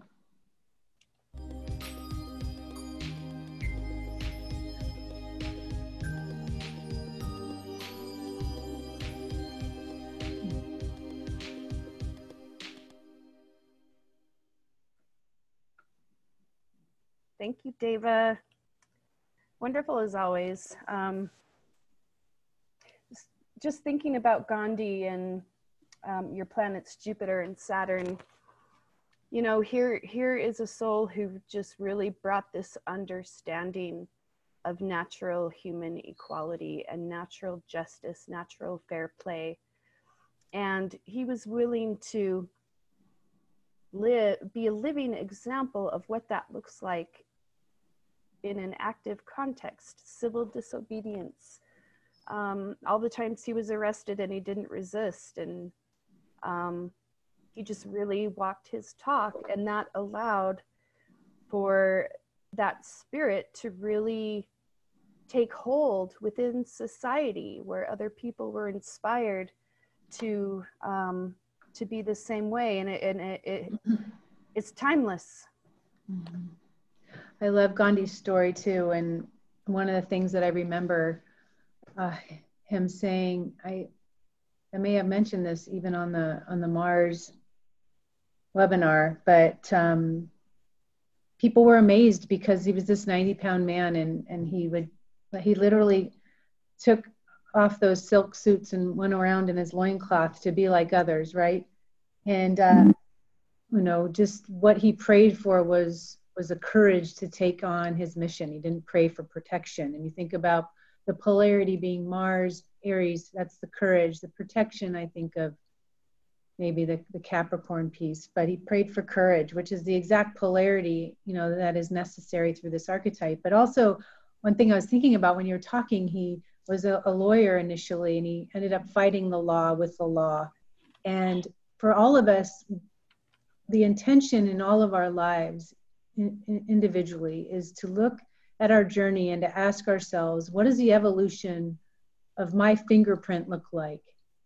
And for Gandhi, the evolution of his fingerprint was fighting for everyone, not for one person or for 10 people, but for all of his people. And he did bring down the British Empire by uniting the will of the people. That's how he did it. So that's what the evolution of Gandhi looks like. And so I think it's something important for all of us to consider, you know, what else can we do? How else can we evolve through this Libran archetype? How else can we give? How better can we listen? Because at the end of our time, when we look back on our lives, we will want to know that we did all that we could to evolve beyond these hurdles. And sometimes Mars in Libra or other planets in Libra, there can be this fence-sitting energy where there's a fear to really take on, or to make a stink, or to be in an uncomfortable conversation with somebody, or we're worried about what will happen, or a reputation, or anything like that. Sometimes the Libra archetype for people, they really get in the ring and fight hard. But for many, it's more about what will people think about me? But what's more importantly is not reattracting the same dynamic in your next lifetime. Do you really want to come back into that relationship where you're not getting your needs met? You know, do you really want to be in that career where you're not getting a fair pay for the same job? You have to go toe to toe, as you did, Stacie. Bravo.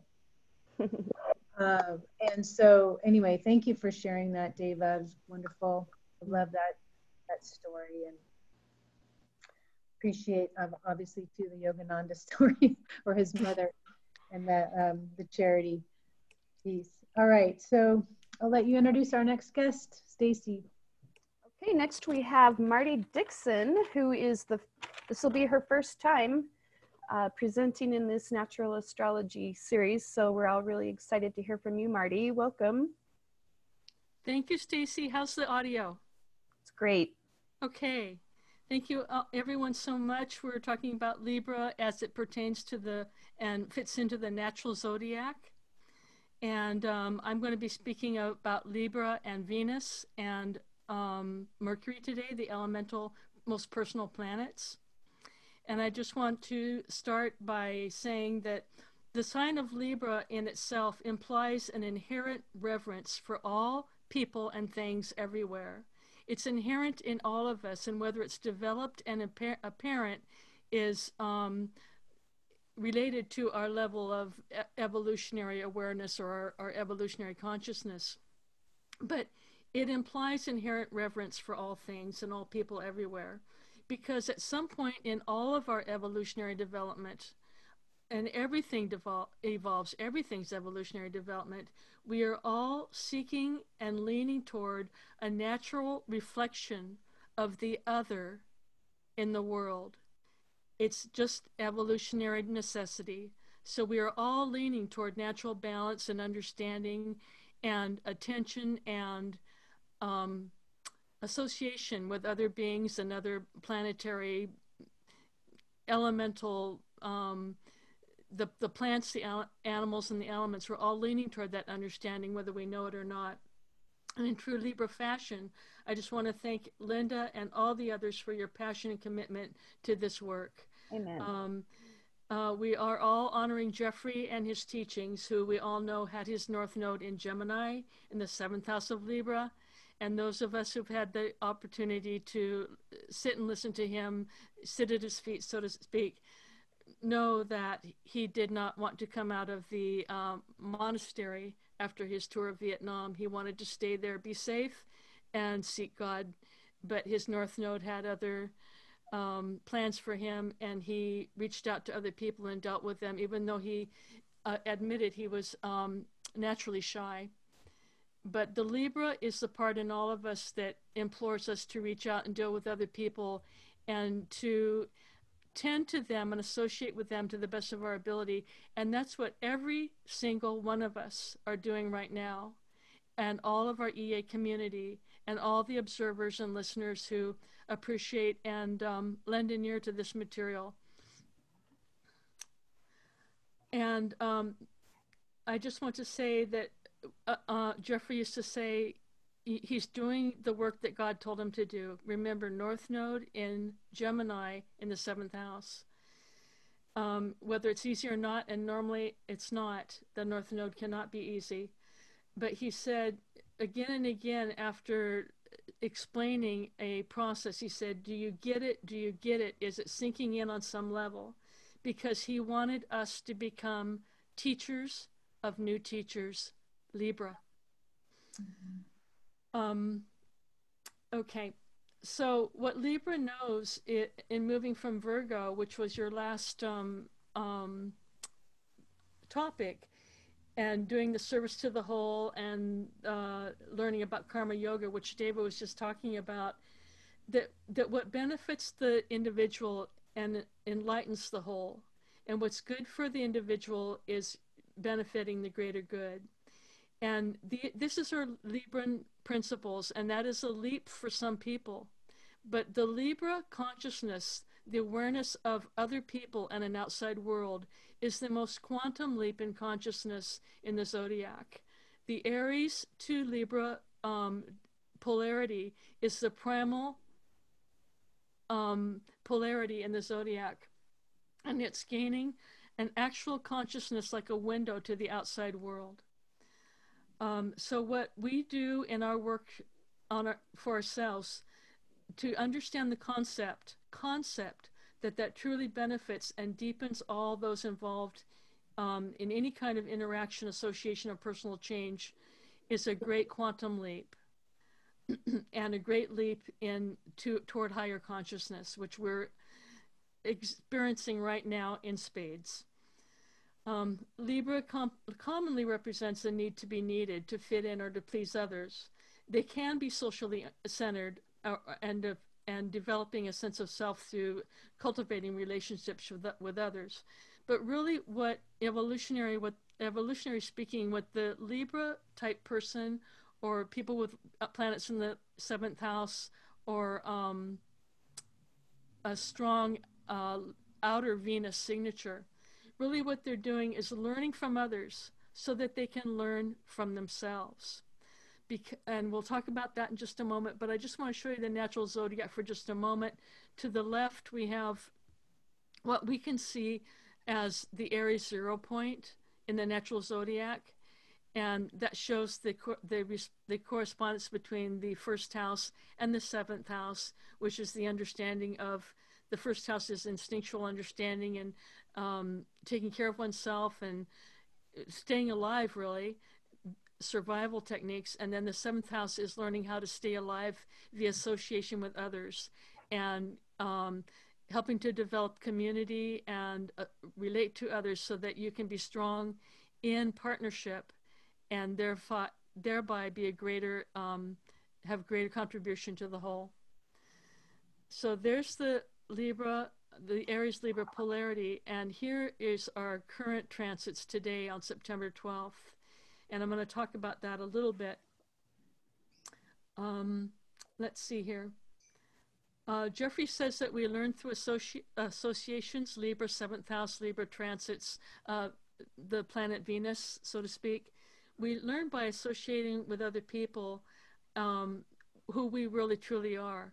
So another part of the conceptual leap of Libra is that by associating with other people and joining into partnerships and groups and dealing in dialogue with other people, we are actually gaining a tremendously keen counterpoint awareness of who we are deeply and innately and instinctually in ourselves. So the two houses, as everyone has pointed out, are completely interactive. One lends to the other, and one gives back to the self. This is something that Jeffrey taught, and he said that Libra is learning to relinquish codependency and to initiate decision-making action. So Libra is is commonly associated with codependence, but it does not have to be in a more evolved state. It can be the kind of comfort in a relationship and acceptance in a relationship that gives us that strengthens our own relationship and not perpetuates codependence. It depends on your state of mind and your state of awareness and your willingness to accept responsibility, independence, and freedom in a relationship, and perhaps be able to relinquish those relationships that are not working for you, because that does not help either partner. And like I said before, the realization of the world out there and the other person and how I can help them actually helps me and helps the whole is a quantum evolutionary leap from primal elemental consciousness, Aries. Libra is a sign of movement. It's a sign of, I would say, stirring. It's like trying to mix things together. It's a spiraling type movement. It's coming out from the center of who I am, reaching out to the outskirts, and then coming back to the center again. Kristin gave a story in the Virgo topic about finding a place that reminded her of Bali in a karma yoga experience. And that is a lot of what Libra is, and the Libra archetype is finding your center and your balance, and from that center, coming from there and that balance and that place of strength, and reaching out to everyone outside and trying to help the other person because you yourself are balanced. Moving right along here, I'm just going to say that Libra is learning to clue into and lean into the needs of others. It is learning to seek balance by the way of establishing sacred space, sacred time out, healing suspension and homeostasis, and learning to just be by being centered and grounded. And moving right along here, Mercury, actually what we're going to talk about now is the natural zodiac and current transits. If you look at the air trine in the natural zodiac, you have Mercury ruled Gemini, you have Venus ruled Libra, and you have a Uranian ruled Aquarius. So let me get to that information real quickly. Bear with me just a moment. But anyway, I've lost my way, but these are the air trines. This is an air trine, and a trine is inherently balanced.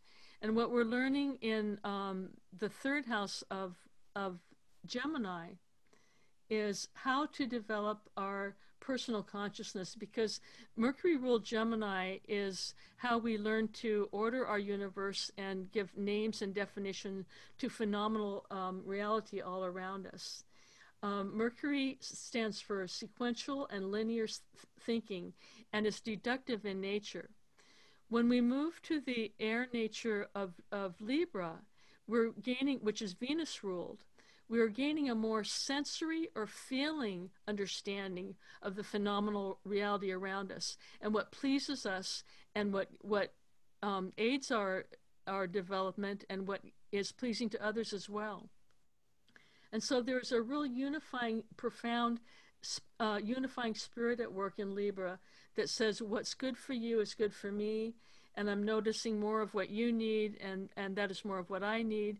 And the whole crux of Libra is to balance relationships and try not to be codependent, because Jeffrey said we were all born into this modern-day Western world, a traditional sense of codependence, where we tend to rely on each other. And the more that we can develop and strive for independence in relationship, that is actually the key to a great relationship.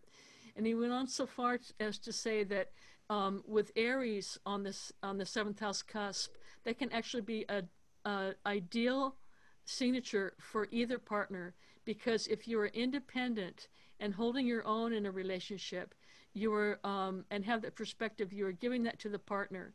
And then if you are two freedom-loving people and you're together, then that's wonderful. But if you don't work and you move apart, that's okay too. So independence in the second house is a higher sort of a consciousness that we develop through a series of relationships and through time, as we develop our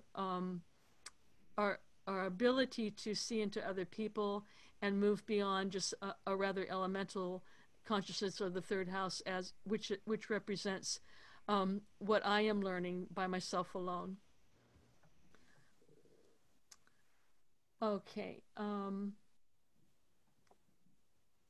And I will say that the 11th house of Aquarius is learning to objectify and differentiate from others, of course, in order to liberate the mind and see for yourself and reach a higher consciousness. And then over here we have the yod. Let's see if I can minimize my pictures here. Over here we have the yod, which is called the Venus yod. We have the second house of Taurus, which represents the inner Venus. Pretty much, what do I have? What do I need to survive? How can I be self-contained? How can I thrive by myself? And then we have the outer Venus sign of Libra, which pretty much speaks to how can I help others? How can I sustain relationships and sustain the betterment of others and the improvement of others? And also the seventh house is what do I need from others? So it's very distinct in terms of what I feel that I lack, in that it's a natural inconjunct between these two houses. The seventh house is speaking to what I feel I lack. And then the 12th house is how do I get what I need? How do I get what I need, not only for myself, but through relationships? How do they supply my needs? And what Jeffrey teached in the Venus yod in a nutshell, let me try to get to that, if I can find that real quickly. Somehow I've lost my place. Bear with me a moment, folks.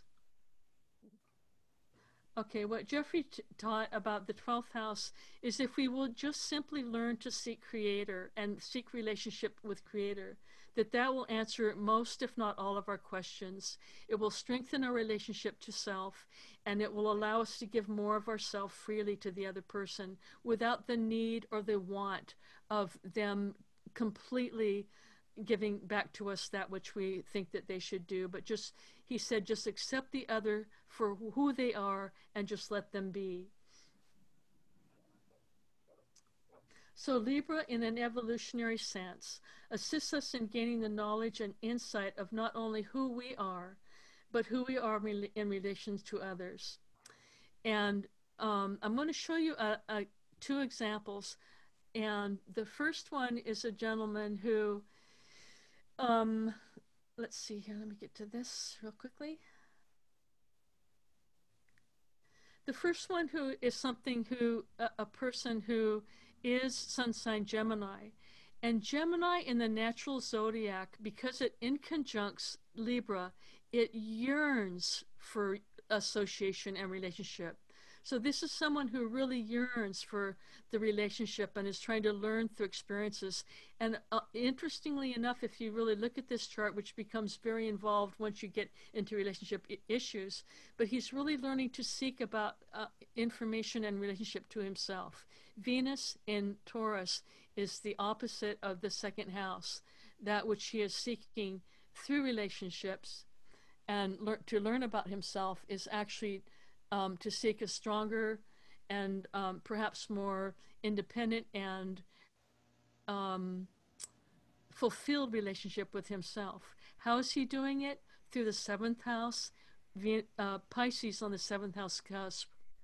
And so what Jeffrey taught us is the sign on the seventh house cusp can show us what we are projecting onto others to get what we think what we need. And the tendency here is to put other people on a pedestal, Pisces. And the tendency is to make other people in your relationships de facto gods and goddesses. So this is in fact what this person has been doing in this relationship. And what happens inevitably when you put someone on a pedestal is they're going to fall off that pedestal, you'll become disillusioned, and that relationship issue will force you back upon yourself. And because we have a natural sextile between the 12th house Pisces, our relationship to God, and the 2nd house Taurus, our relationship to ourselves, by strengthening our relationship and communion and dialogue with Creator, we strengthen that relationship to ourselves. So the key that Jeffrey kept going back to over and over again is if you have a spiritual practice that you dedicate yourself to daily, and you develop dialogue with Creator, he said that is the key to all the relationship houses in your natal chart. And he said that will sustain you all of your life and give you guidance and comfort. And he said there's no relationship without dialogue. He said you must go to the outdoors and seek the Mother Earth or the natural elements or the sky or the moon or the ocean or the trees, whatever you're praying to, you must open up that dialogue and say, I am here, I am ready, use me, I want to be of use, I want to be of value, I want to do Creator's work. That is the key.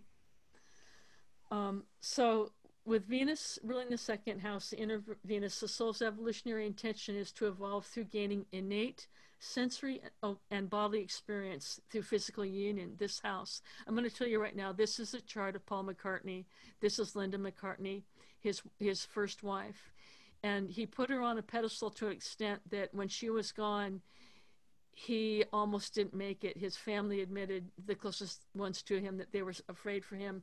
They were afraid that he wasn't going to really make it because he became so despondent and so depressed.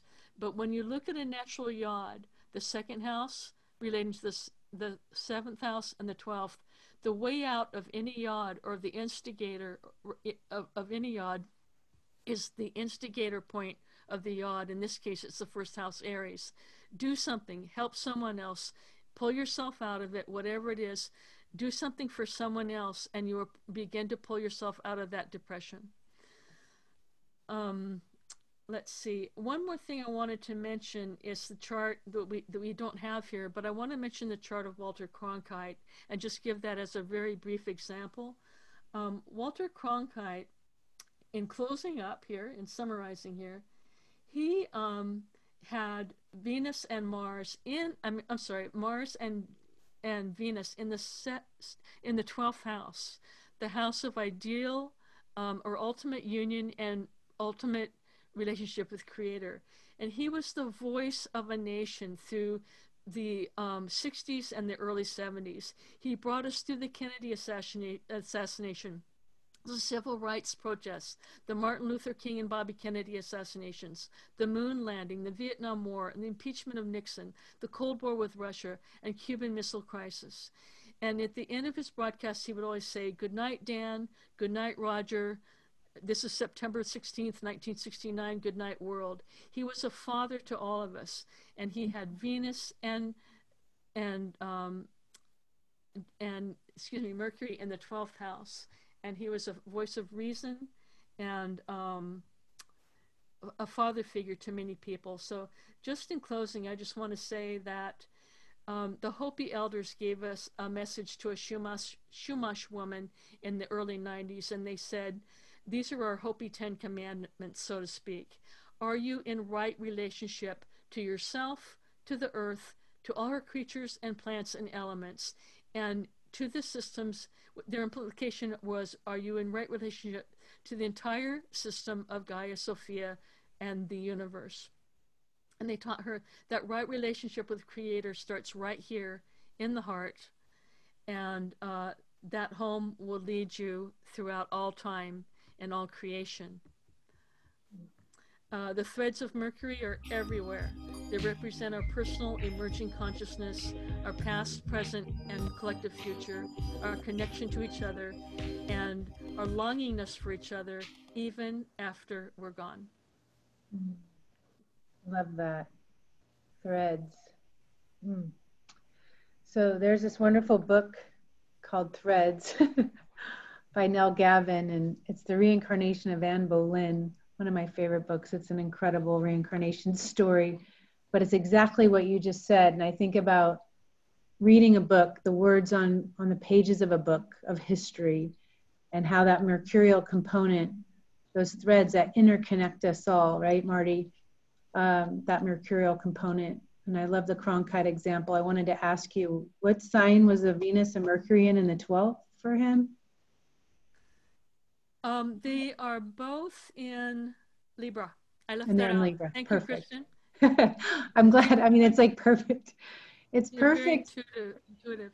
Yeah, it's perfect because being a father to many, his voice had a way of bringing people together through, you know, through all these different countries and the world together, his voice. And a voice is a very powerful thing. Mercury in Libra can mean beautiful voice. It can mean that soul that has an ability to create a bridge between people.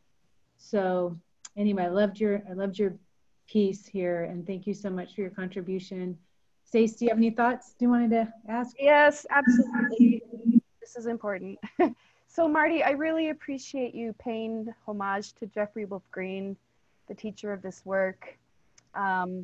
Everyone who studies evolutionary astrology probably knows that he did begin his life in a monastery, as you said, Marty, and then he was given a vision that his life purpose had to do with astrology, and he hated astrology. He hated it. He thought the only thing is to know God. There is nothing else. But you know, the system came to him through a dream via Sri Yukteswar.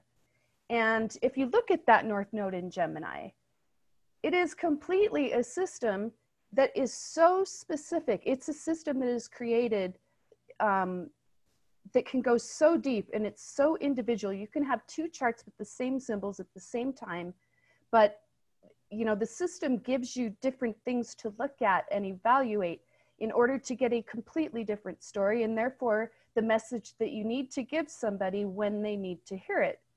And then the last thing that I'll say about Wolfe that he so beautifully integrated into his work is that he has taught us to find our relationship with God. And one of the most favorite things that he said, which is really so true, is that all God wants is our love.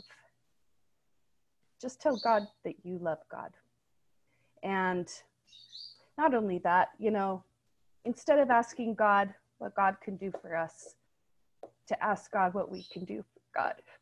Yeah. Exactly, Stacie. Yes, to show up, ask to be of service, learn how to join and associate with the outer world, and be willing to do that, as opposed to just hibernate and stay in isolation. Right. And show up and do your work, Libra. You're part of the, you know, your work, Libra. You're part of the community, and then get out of the way. Yeah. Yeah.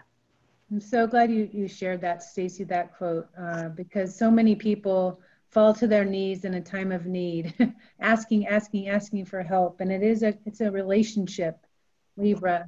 And another thing he used to say, Jeff Green used to say, put your requests on the altar of your own inner meditation. And, you know, really, that is, in a Libra sense, asking for what you need. But those requests, as you lay them there, as you ask for what you need, like you said, Stacie, to follow with, and what can I do in return for you? So yeah, it's definitely a branch of astrology that separates itself from all others because of the spiritual thread that, yes. I just want to add one thing, Kristin. I was going to say that where I am today is completely opposite, not opposite, but completely polar to where I was last week due to the crises that we've had along the Pacific coast, and there's certainly many areas throughout our nation. And there are many things in the sky that have changed between last week and this week that have really caused this week's scenarios to be Pluto intense. And that is the Libran calling to be counselors during this time. And Jeffrey said we are soul counselors, and that's what he raised us up to do, to be a voice to a community. And I really liken that understanding to a little bit of a Walter Cronkite type of a sensibility. Yeah. I love that. Thank you, We're guys. reporters, aren't we? Yeah. Yeah, we are reporters and recorders. That's the way it is. Yeah. You can be the next Walter Cronkite, Marty. Thank you. All right, wonderful. And our last and not least, Ari Moshe Wolfe. Hello, Ari. All right, hello everyone. So we're going to start with Uranus. We can say that Uranus in Libra, or the 7th house, most appropriately characterizes the tension between the 7th house and the 10th house archetype, because a part of what that relationship speaks to is when we enter into the realm of relationship, which we know 7th house Libra corresponds to expectations. So much of this is conditioned by the current cultural constructs, gender constructs, social constructs, people-pleasing constructs, how you're supposed to behave, how you're supposed to treat each other, ideas of reciprocity, and all these conditioned ideas about relationship and relationshiping. When you put Uranus in the 7th house, it throws all of that out of the window. It says there is no inherent basis, meaning the past provides no basis for understanding who you are, what we're supposed to be, and what balance is. Uranus always points us to the inherent harmony of the cosmos. Uranus being Aquarius, it's part of the air trine, it trines Libra. It speaks to the way things are as they are created to be. It's the intelligence of God. It's the nature of creation as it is, kind of prior before the constructs and definitions that we find within time and space. So when we put Uranus in the 7th house or Libra, we're looking at each person according to their own inherent soul individuality, and thus each relationship as it's a natural, sort of unintentional harmonization of two expressions of soul individuality meeting each other. The challenge with Uranus in the 7th house would be all the ways in which we suppress our own individuality, and thus will feel threatened and insecure and project meaning and value and ideas about the other person according to things that we observe or see or what we expect them to be. And so we can have two experiences here. One where the soul will feel, and this can obviously Uranus be surprising, you don't see it's coming. Suddenly people will say, I don't really like you as you are. Yeah, you don't really do it for me. And you might just be thinking, this is a relationship. I'm being myself and I'm accepted. We can have that shock. And what that does is that throws us into a deeper investigation into what is. The trauma that can occur within the 7th house Libra is where our expectations and projections of other people and how they feel about us and what they are and what we are revealed to be just projections. And so there's a need to liberate from all of our constructs, and we can actually create this trauma that recurs over and over and over again by way of feeling that we can't really be ourselves around other people. And we'll have the memory that says, yeah, when I'm really myself, I'm rejected. I get negative feedback. People don't like me. In more mundane astrology, the 7th house corresponds to enemies. The idea being it's other. It's what is not you. So in the Libra archetype, there's this ongoing discovery of what you are not going to know from within yourself because you don't know what is not, within your own realm of experience. There's this whole world of other out there. And yet the challenge with this Aquarian archetype, when we bring it to the 7th house, is you're never going to know it. You're never going to meet another person. It's like what Byron Katie said, no two people have ever met. You're only going to know your expectations, your projections. And so the potential insecurity here is you're never going to make yourself good enough to belong, to fit in, to be liked, to be the kind of relationshiper that the other person wants you to be. And in the same way, we can experience within this archetype wanting other people to be a certain way, you know, and suddenly it's like, no, we're not monogamous. What do you mean? Or, you know, oh, I'm actually, no, I'm not interested in you at all. I was just really, you know, I like conversations. We bring in these expectations and these projections. And the trauma simply is one, relative to the Libra archetype, of feeling rejected. I don't feel liked for who I am. My needs can't get met. And that can really set a soul into a deeply imbalanced state of mind. And the paranoia that can erupt here really can express in two ways. One's the paranoia of, you know, feeling that I need to be someone other than myself when I'm in relationship, that I need to dissociate and sort of check out and just be what others need me to be. And that can also breed this sort of irritation with how relationships work. It's like, yeah, you said something really nice to me and I got to say something really nice to you because I know that's what you're expecting. That's all trauma. And there's so much dissociation there. There's so much suppression. No one's really being themselves there. And the other end of that, besides for the dissociation and the paranoia, can be this experience of elitism. And that's wherever we find Uranus, we can really find two expressions there. Either this sort of paranoid fear that we won't belong and the ways that we deal with that fear, or actually holding this elitist consciousness in this way of being in relationship. It's actually exclusive. You know, I'm only going to be in relationship with people that earn this much money, or, you know, that act in, or that eat raw food, or, you know, can meet me in these particular ways. And what we're doing is we're taking these Libra values that on one level metaphorically represent aspects of individuality, right? Because we're all different. We all have different needs. But then we're taking it and we're making that Uranus mistake of creating a closed circle. Like, this is how I do relationship. This unique way of being. I only touch people with my toe. And that's the only way that I want to be in relationship. It's these constructs that we create that actually seems like we're being evolved or liberated, but it really keeps us in separation from others. The true essence of being free from the known, of not having an answer, not having a construct, not having a definition being Saturn, about relationships, means true listening. But here, this listening takes place via the observer mind. I can only hear you if I have no preset notion about who you are, who you're supposed to be, and what we're supposed to be.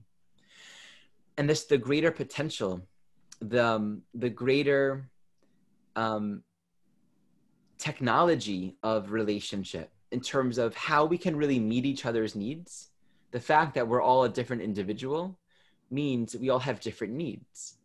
And if we can honor that and appreciate that, any time two people come together in any context, from a Uranian point of view, if there's that sense of, wow, we're both these individual aspects of divine intelligence, and I am going to listen objectively to what wants to emerge, it's always going to be revealing itself in the moment. Its nature is going to always be contrary to anything we've ever known. The past has zero relevance to the present moment. And that can be very threatening when the listening reveals that the path of relationship, if you're looking at a romantic relationship, it might not be this idea that you want to put into a box that says, I feel secure because you are this thing for me and I am this thing for you. With Uranus in the 7th, so often we will suppress our individuality, but for a time, just for the sake of the false security that it provides. But that often that leads to a point where the suppression just gets so overwhelming that the soul will just check out one day and be like, yeah, I gotta go. I can't do this whole relationship thing. Or, yeah, I have different needs. It's not working. I don't actually feel like I fit in here. And that can come as a total shock and surprise. So to be unsuppressed, to be very authentic, very individuated in one's own nature, is to stay in that witness and observer place. And I think actually about the movie, what was it called? Pleasantville. Pleasantville in general is a really great sort of critique or analysis of the Saturn-Uranus relationship. But there's a point at the end of the movie where, you know, the plot is a very traditional town, it's black and white, everything is very much Saturn in a box, and anything that doesn't fit that box, almost like there's a cognitive dissonance. You can't really see it, it doesn't make sense. And there's an open-mindedness that occurs gradually, and black and white becomes colorful. And at the end, there's like this interesting, like, hanging scene of this woman that was in this traditional marriage with a man. And then there's this other guy that worked in, you know, in the restaurant. And you just kind of see all three of them standing together and like, oh, cool. Like, what's going to happen? What's that going to be? So you really got to keep an open mind. And we're also liberating from codependency, from the projections and the attachments, you know, because Libra also squares Cancer. So we're liberating from these constructs that say, I need you to be this for me. I need things to look a certain way. Our security then doesn't need to be dependent upon maintaining some kind of status quo according to what is known and secure. Uranus. Neptune. Okay, Neptune says, I'm gonna love you because loving you is loving me, is loving God, is loving everyone. I'm going to forgive you because in holding any kind of grudge against you, it basically says, I have a conditionality. I need you to be a concept of what I want you to be in order for me to love you. With Neptune, we always put God first. We always put spirit first. We always put love first. And so what's the challenge that we face with Neptune? Now you imagine again, that Libra squared a Capricorn. So we have our judgments, our expectations. I'm expecting you to treat me a certain way. I'm expecting you to fill in the blank. And what we're basically saying, if you really look at it, is I'm going to reserve my peace, because love is peace. Resentment isn't peace. Anger isn't peace. Grudge isn't peace, meaning when we feel a grudge towards someone, we actually give that to ourselves. That's sort of the Neptunian cosmic ha-ha. There's nothing that we give that isn't given unto oneself. And forgiving another is really forgiving ourselves. Hating another is really hating ourselves. That's the deeper teaching of Neptune. And so when we hold on to that, when we hold anything that keeps us in separation from another person, we're basically saying, I'm going to put the conditions of time and space before my love. I'm going to put condition before peace, which says, I'm not going to love you. I'm not going to love you. Which I'm not going to love me. I'm not going to love God, because there's no way that we can really love God and give our love to God, give our love to the present moment and rest in peace if there's any aspect of God's creation that we are not happy with. If there's any aspect of God's creation that we say, wrong, bad, shouldn't be, not good, I don't like you, change. And this never should be interpreted to mean we should suppress emotions that arise, but to not just identify with them and play the game that we all tend to agree upon that it's normal to play, which is God is here in some places conditionally up until I decide that it's no longer worth it. So with Neptune in the 7th, we are learning to dissolve our projections and ideas and our illusions about other people. Now, in the process of that, there can be a lot of confusion and hurt because others might act in ways that are completely contrary to what we expected, to the point where we can be deceived. This can be a person that shows up in our life and is doing the whole Libra sweet talking. I like you. I know how to give according to what you're needing and making you feel really heard. And they're totally not what they're appearing to be. So we can be duped. We can be taken advantage of just as much as Neptune in the signature can also represent a soul that is doing that unto others. So in that total disillusionment, there can be this deep sense of, who do I know how to trust? Who can I trust? I just trusted completely, indiscriminately. This person said, I'm going to love you and only you and be everything for you or whatever. And they're not like that at all. And so the disillusionment serves first and foremost to become gradually aware of the difference between innocent perception, which is a Neptune characteristic, authentic trust versus naivety and indiscriminate trust. I mean, the difference between the two is innocent perception sees the divine everywhere because that's what's true.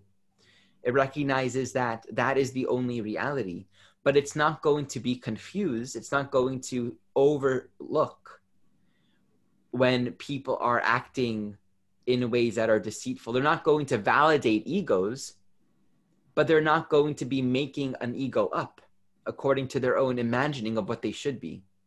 So the naivety is, oh, I'm just going to blindly believe you. So what happens is consciousness has to redirect itself back to the source of all meaning. And that's the Neptunian experience. What we've invested as meaningful in the world, in this case, another person, failed. And it always fails. That's the good news, by the way. It 100% of the time fails. You invest meaning in another person, you're going to get hurt. You're going to be disillusioned. And depending on your own ego structure and your own makeup, either you'll fight, you'll argue, or whatever, or you'll just mope. And it'll just be this like never ending sense of, you know, emptiness and lostness. And I'm never going to be loved, or, you know, is true love really out there? No one's ever really going to see me or love me or really want me for who I am. All of those, and it's because there is no salvation in the world of appearances and form within time and space. Those things are just illusions. They're the Maya, they're the surface. And no one's perfect. No one's going to tell the truth all the time. No one's going to be exactly as they express themselves to be. And so in redirecting our attention back to God, there's an interesting learning that happens with Neptune and Libra in the 7th house, which is a deeper and ultimate realization of there is no separation. There is no outer. There is no other that I am loving. There's only God. And in letting go of the effort to seek understanding and to try to make sense out of all the confusion and disillusionment, and to restore connection with what is your path for me? What is the truth? Show me love, teach me forgiveness. A lot of times what's revealed is Creator wants to work through us, wants to do works through us. And we can have a purpose with Neptune in the 7th or Libra to be serving, to be loving through listening, through meeting other people and giving them from a place of unconditional love and non-expectation. And we realize, oh, if I'm seeking to be filled up by another person, then I'm going to be disillusioned when they're not perfect. But if I know that I'm being filled up by God, then actually I can love indiscriminately. And I don't have to worry or control or be afraid of people not being pure. I won't feel vulnerable. Neptune being the immune system means we strengthen our alignment with God. And so we can feel strong and clear within ourselves, knowing we're not going to be giving into people's egos. We're not giving into people's illusions because we're not looking for meaning in other people. We're keeping ourselves clear and strong in where the true meaning actually is. And this can really bring so many gifts of healing in relationship when we can really forgive another, even if they carry this pattern of, you know, being very hurtful and doing things that are hurtful and not being what they appear to be. But to really forgive another is to actually bring ourselves back into alignment with God, and then to realize it does not serve us one bit to hold a grudge. It's in the investigation, I really do find that the judgment and the anger and the grudge, if we really unravel it, I find it points to where we are invited to realign. And in our realignment, we can actually see that we're safe to love. It's only in our realignment, in our strength in God, do we know that we're safe to love and to forgive. There's a teaching in A Course in Miracles that I was reading recently, which is, there's like a little pamphlet in the course called, it's like a book of prayer. It's all about prayer. And it talks a little bit about forgiveness. And it says something like, you know, don't forgive another person for their sins. It's a contradiction. If you forgive another person for their sin, it's like, I forgive you for being an asshole. It's totally a mistake. The forgiveness is really forgiving yourself for your misperception of the other. And again, this shouldn't be taken as enabling.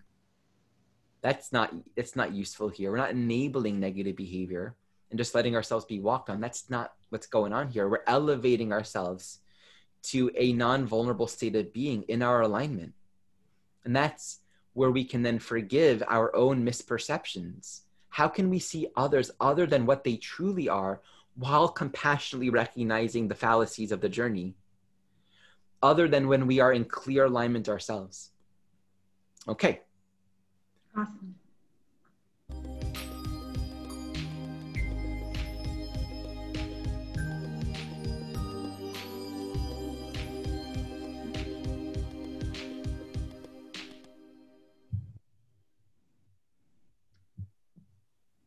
Thank you, Ari. Oh, you go ahead, Stace. Well, I was going to say I'm baked, so I was going to pass it to you. Okay. Well, we're just going to close. We went long again. We can't help ourselves. There's so much to say, but we always close this show with music from Ari, and he's been giving us a song and a message from every sign in the zodiac, from Aries to Virgo, and we're here today with Libra, and so I'll just let you give us our finale today, Ari. Oh God, I pray that I listen more than I answer, like you are always listening, and your answers within I listen. Within I listen. Oh God, I pray that I listen. Oh, more than I answer, like you are always listening. And your answers within I listen. Within I listen. Horini mekabel alai et mitzvahs hamurei v'ahavta l're'acha kamocha ze klal gadol.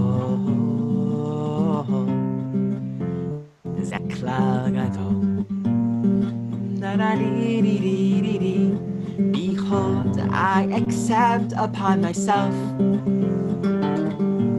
the golden rule to love my neighbor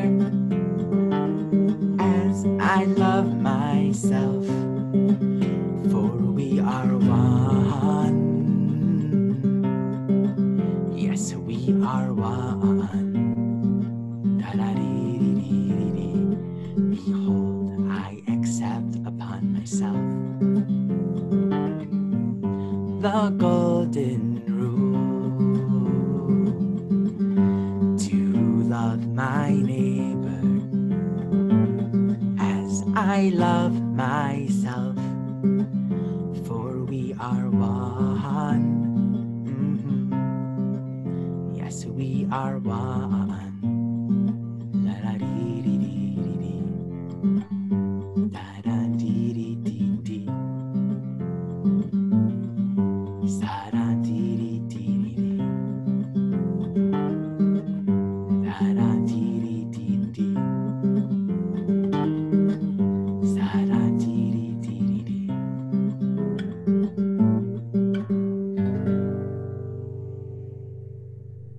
Beautiful. Thank you, Ari. Oof. Loved that. Loved Me that. too. Woo. Love the guitar runs there. That was excellent. And within I listen.